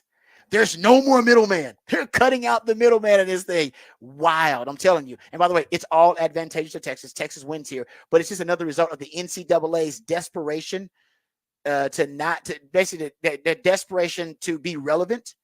And so they will go almost to any means to remain relevant. So the inevitable, which we know is going to happen, the separation of the powers in college football, emancipate themselves from the NCAA, and then they're less relevant than they are now and even weaker than they are now. They're trying to avoid that, but it's inevitable. And this is one way, Patrick, they're trying to cater and pander, if you will, to the schools, to the athletic directors, to the programs. Hey, we're going to make NIL. We're going to loosen our restrictions on it. And I think it may be a little bit too late for that. Yeah, and I don't think it's just they're pandering to schools. They're pandering to the big schools now, because the difference is the NCAA for a long time has had problems with the big schools because the majority of all these other schools would rather keep their money tighter. They don't necessarily make the same money as the big programs. If you have a football stadium that holds 30,000 people, it's not going to be able to compete with a football stadium that holds 100,000 people. And if you have a football stadium that holds 15,000, you can't compete with the people that hold 30. And they've always tried to go and keep things in the NCAA. They try to keep it fair and balanced. And you cannot do that when the money is no longer fair and balanced. And the disparity has gotten so huge now that some programs are barely profitable and others are gigantic businesses. You can't pretend that the gigantic businesses are okay with being held down by the people that are not. And I know that sucks, but at a certain point you have to separate it because it's not good for anybody, because the bigger teams are still going to dominate. They're still going to win. And you're just holding them back while trying to hamstring a smaller school into trying to fit into a world they can never fit in. So if you separate it a bit more and we get into what we talk about, which is the Power 5 and that 64 teams, that's the power, there's a group of 4 now, or Power 4. If you can get into that, that's more of what you were talking about. If there's money here, and then we can take everybody else, and they can compete, and they can be there, and they can be great, but they're not necessarily held to the same guidelines of two schools. And I think that's where the NCAA is finally realizing we can't treat two people that walk into a restaurant the same way. If someone walks into a restaurant and they say, I have $2 in change, and if somebody walks in with a black card with the endless limit, who are you going to cater to? You can't walk in and go, well, you both get one hot dog. You can't. That's a bad business. You're right. Somebody got a value menu. Yeah, it's a value menu for you over there, sir. Yeah, there you go. Here. You can't take your $2 over there. You can't go over here though and order from this menu because you ain't got the money. Look, you're right about that. And the NCAA, I think you're right. Now they're finally coming to that realization that we can't, in terms of equity, we cannot treat all of these programs the same. And one other story related to this, Andrew Marchand and Stuart Mandel of The Athletic, they report that a group of college presidents is now working with NFL executive Brian Rolapp and others trying to form, or at least discuss, the formation of a super league in college sports that will have a more authority over the I guess the big time brand, major college sports, if you will. And I always said there's going to be a separation at one point, because somebody really smart is going to ask the question, what is major college sports worth? And that's obviously major college football. The NCAA has control over basketball. So if you're talking about what's major college football worth, the top 60-something brands that you're talking about there, Patrick, or just the SEC and the Big Ten, because right now we're in an iPhone, Android era of college sports. You got two choices for your major college football, and that's Big Ten and that's SEC. And what is that worth if they separate from the NCAA and become their own entity? Because the NFL is a, 15 to $17 billion a year league? Man, what could major college sports be worth if they do it the right way? Right now, they're not doing it the right way. Yeah. So there you go. A couple of stories about major college sports and the shifting landscape. Let's throw in our Rangers report here. If we got to shift our Raj rant, we can shift that to next segment. If we got to shift that, if we can get it at the end of this Rangers report, we'll do that too. But let's hit the Rangers report here while we got some time. The Rangers report is brought to you by Texas Truck and Trailer. All right, you do have the Silver Boot Series starting off tonight between the Rangers and the Astros. Last time, and this is a weird thing about the Astros, and I know it's a Rangers report, but we're previewing the matchup, so we can talk about the Astros. So don't get upset with it. It's like, why are you talking about the Astros? It's the Rangers report. Well, it's the rivalry now, so we're talking about both of them. But I don't, as an Astros fan, I don't feel good. I'll just say that I don't really feel good about this matchup early on in the season, because the Astros are lethargic and they've gotten off to slow starts this season early on. Right now, how about this? Talk about the tale of two teams here with the Astros. Their starting pitching is the best right now in Major League Baseball. 1.46 ERA for their starting pitching. Their bullpen ERA, 27th right now. Oof. Or actually, I take it back, 28th in Major League Baseball. 7.4 ERA for their bullpen. So their starting pitching is great, elite, best in Major League Baseball. Their bullpen is bad. Actually, not bad. It might be the worst in Major League Baseball. I don't even know how you how you rationalize that as an Astros fan. That's tough. They just spent a bunch of money to bring in Josh Hader. It's supposed to be a strength. Yeah. It's supposed to be a strength this year, the bullpen. Right? No, it is. And I mean, it's going to be there. And I'll tell you, there's a guy on the Rangers right now. We know Corey Seager is going to always be really good. We know there's going to be, they got the young hitting that's going to come out and play for the Rangers. But, man, Adolis Garcia came out this season like he has not missed a beat from last season, how well he was playing. We know how much he was fired up in that series last year. Yeah. Garcia is somebody that I think if there's one person who really is the Rangers piece for me in this series, it's Garcia. It just feels like, because Seager's the Texas guy, but I think in this series, in this matchup, this rivalry, it feels to me like this is Garcia really wants to stick it to him. And I think that's partially, too, because he's been with this team longer, that Garcia was with them when the Astros were whooping him every year. So he has a little bit more resentment. Like it's how the Astros, Altuve had resentment when the Rangers were beating the Astros every year when the Astros were no good. So I think there's that bit of it for Garcia where he's like, oh no, I knew when y'all were laughing at us. You're not laughing now. And honestly, it's a great point. Sorry, go ahead. Continue. But I say he's been hitting bombs all season so far. He's been playing really well. He'd be the one I'm worried about the most in this series. I just want to add to your point because I think you're right on the money there. Isn't he the guy that sparked the altercation in Game 5? Yes. Yes. Now he's the ALCS MVP basically too, but he's the one that sparked it. To your point about he might have a little bit more angst than the rest of them because he was around for those butt whippings and he remembers the disrespect. And now that the Rangers are on top, oh man, he feels a certain way about it. So I think this is going to be a chippy series. I think it's going to be a little chippy. I do. I just think there's too much bad blood and that bad taste that's left in the Astros' mouth after that. That obviously the playoffs last season. I just think that it's going to be chippy. And the Astros, they're going to come out motivated because they don't want to be humiliated. And they have had slow starts and they've played kind of lethargic this season. I think this is the game that kind of sparks the fire, the extra oomph that the Astros need. If it doesn't, they're going to get whipped by these Rangers. And I mean, these Rangers ain't playing around. And even though the starting pitching has been pretty good for the Astros, you have two guys going out Friday and Saturday that have been on and off in Hunter Brown and then JP France for the Astros. But then you get the Ronel Blanco coming back on Sunday after his no-hitter. And you will get that matchup as well. I do not believe Eovaldi pitches in this series for the Rangers. I believe he's missing out, and that somehow they skipped him in the rotation. So that'd be good for the Astros. But yeah, then you get Valdez versus Haney on Monday to close out the series. But yeah, he will go. Blanco will go up against Dane Dunning. Is your pitching matchup there? So some interesting. It's going to be back at the end of the rotation for some of this, starting into getting back in the front of that rotation for both teams.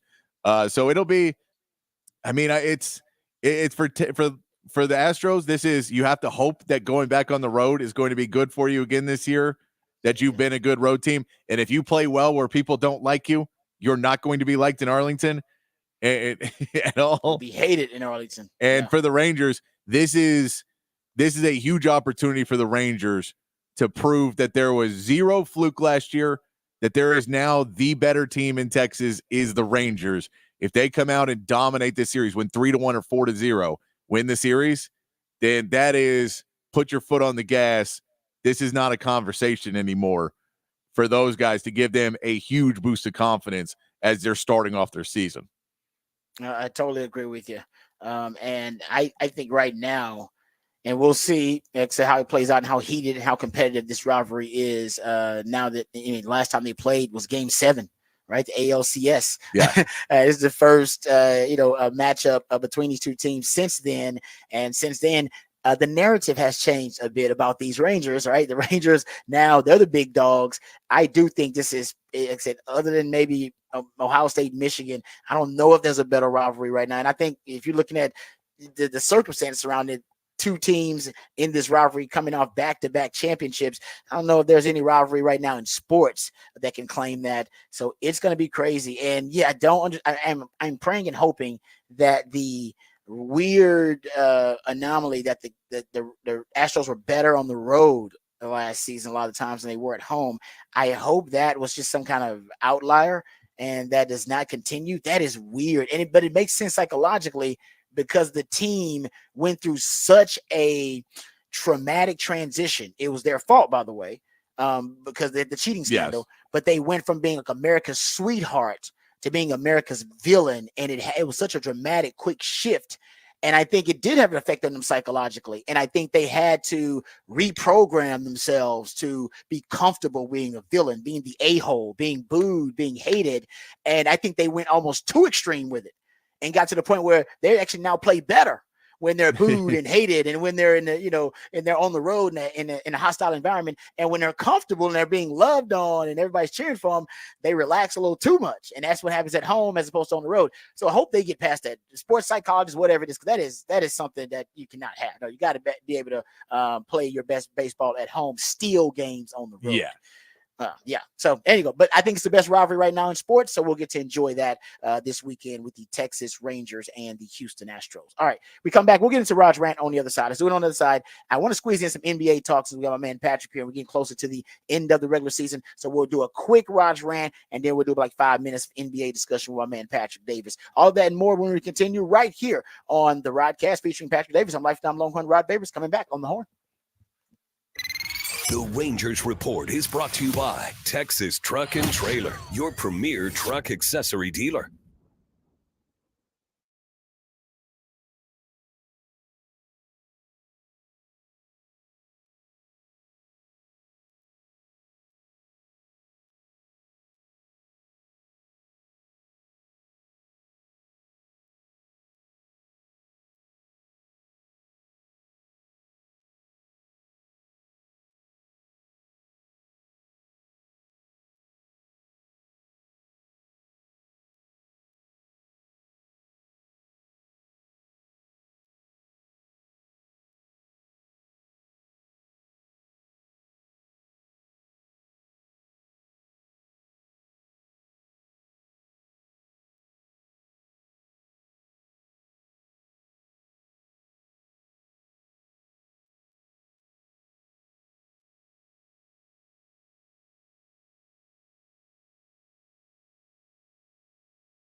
Welcome back to the Rodcast. Time for Rod's rant. Not going to be much of a rant. Just want to point out a couple of interesting tidbits here in regards to the Texans. Then we're going to talk some NBA here. I'm going to pick my man Patrick's brain about some NBA topics.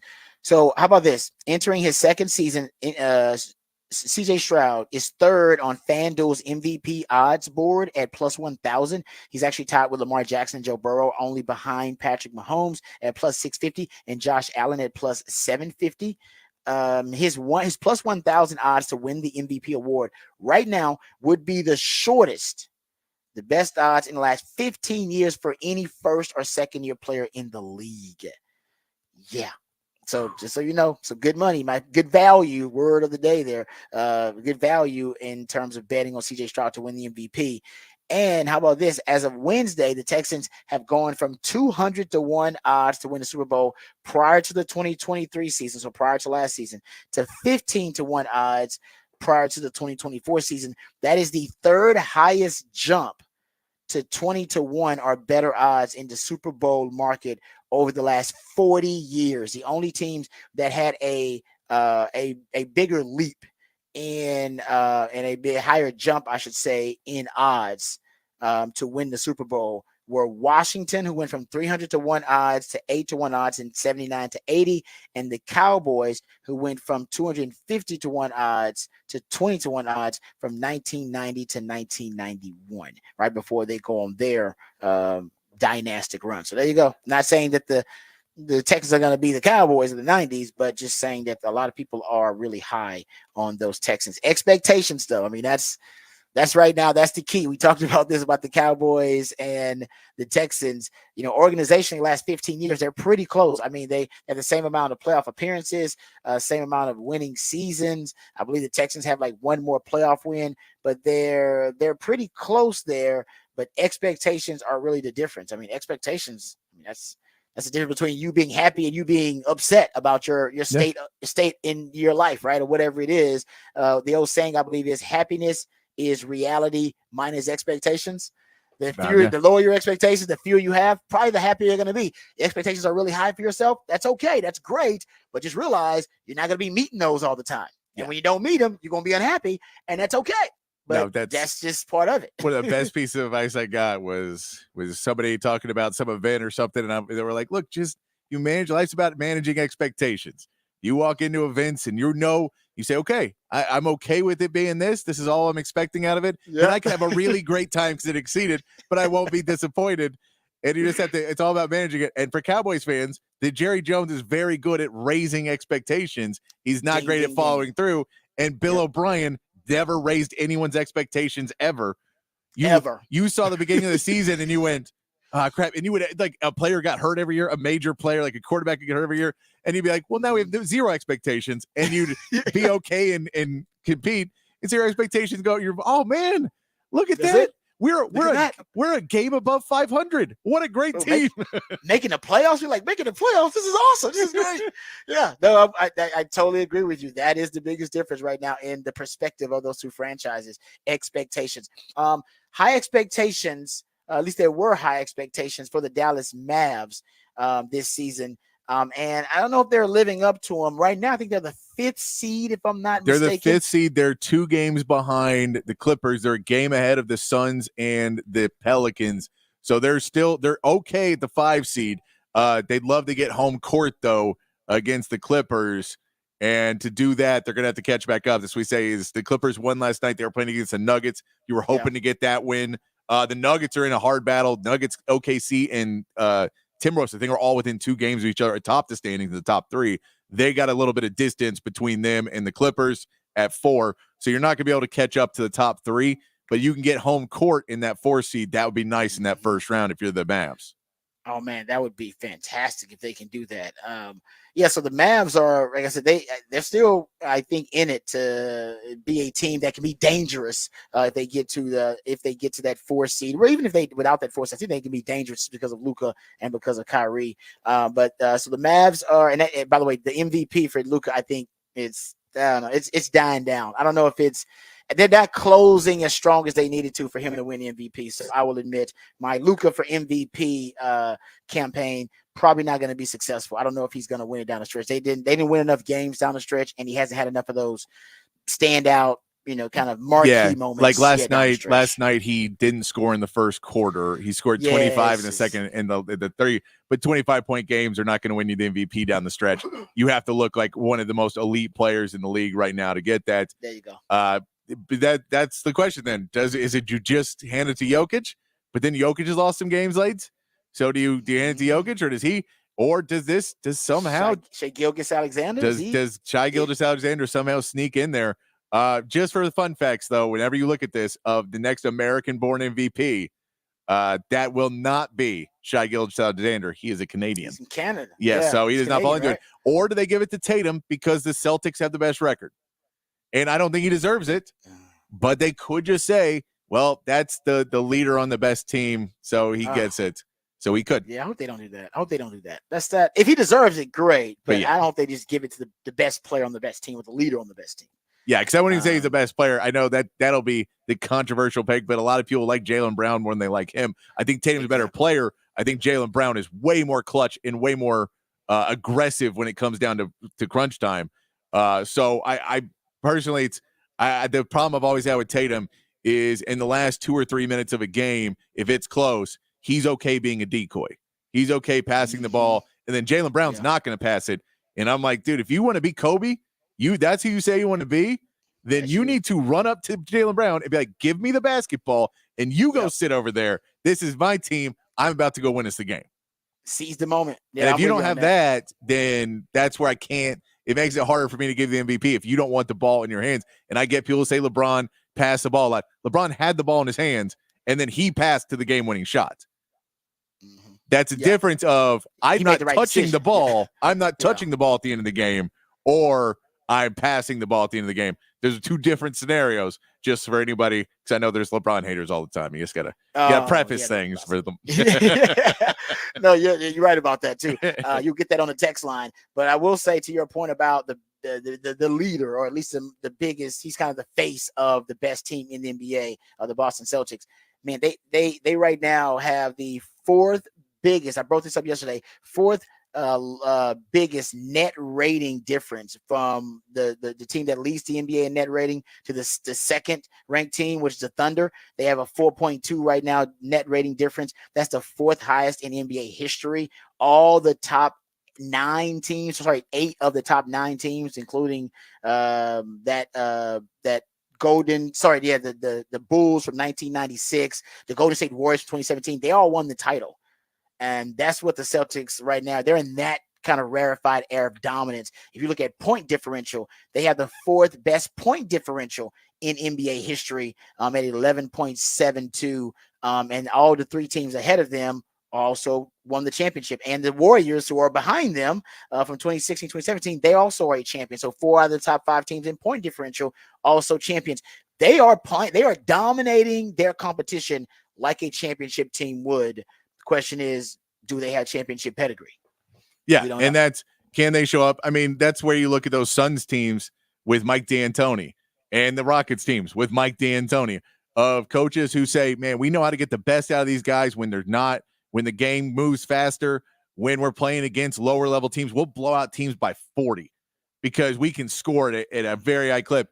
Can we play defense? Can we buckle down at the end? Now, the Celtics did improve. Drew Holiday, Derek White, there's some really good players to add in that situation. You wonder about Tatum. Can he be clutch in games that are when they get tight against good teams, against Giannis and the Bucks? And if Embiid just came back, what he's able to do, if Philadelphia can make a run here in the playoffs, what can he do? Does Porzingis stay on the court? Does he stay a top factor in this, or does he not? Does Jaylen Brown try and take over? Can he, if he tries to take over? There's a lot of questions because they didn't come through. And we saw Jimmy Butler in this Miami team a year ago go after Boss. It's like it's just I have to see it to believe it at this point with that team. I know they're good, but I have to see it to believe it in the playoffs. I just won't until I see it. They're kind of like Baltimore to me. Like Baltimore Ravens. Yeah, exactly. Like Baltimore's like, remember Baltimore was so dominant during the regular season. I was like, man, I picked them against Kansas City. I was like, they're gonna beat Kansas City and Patrick Mahomes. Nope. I gotta see it. Gotta see it. I'm not going to pick against Patrick Mahomes ever again until another team proves. Even when they play the Texans, I'm going to pick Kansas City. I don't pick against Patrick Mahomes anymore. It's just not smart. All right, there. Good stuff there from my man Patrick breaking down the NBA a little bit. Let's come back. We'll play Who Said That to close things out for the rest of the week. This is the Rodcast featuring Patrick Davis. I'm Lifetime Longhorn Rod Babers coming back on the horn.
Oh man, that is fantastic. Yeah. Love it.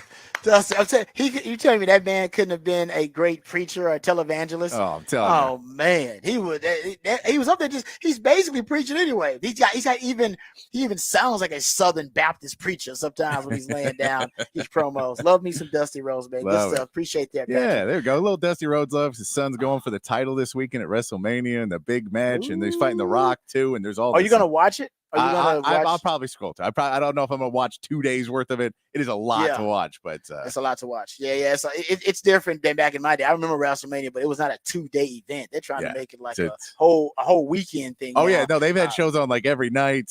Then Pat McAfee's doing his show there today, and no, they're doing. I mean, they really are doing a great. I mean, it's like I said, everybody. I think wrestling now is kind of like.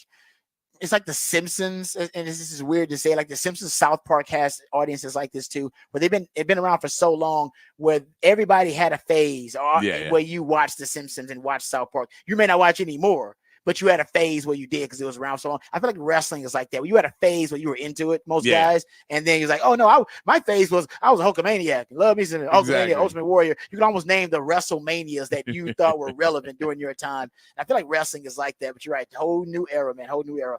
Okay, let's time to play Who Said That before we get out of here. That's when we play audio clips, and then based on the audio you hear, you're supposed to be able to try to solve and decipher who said that.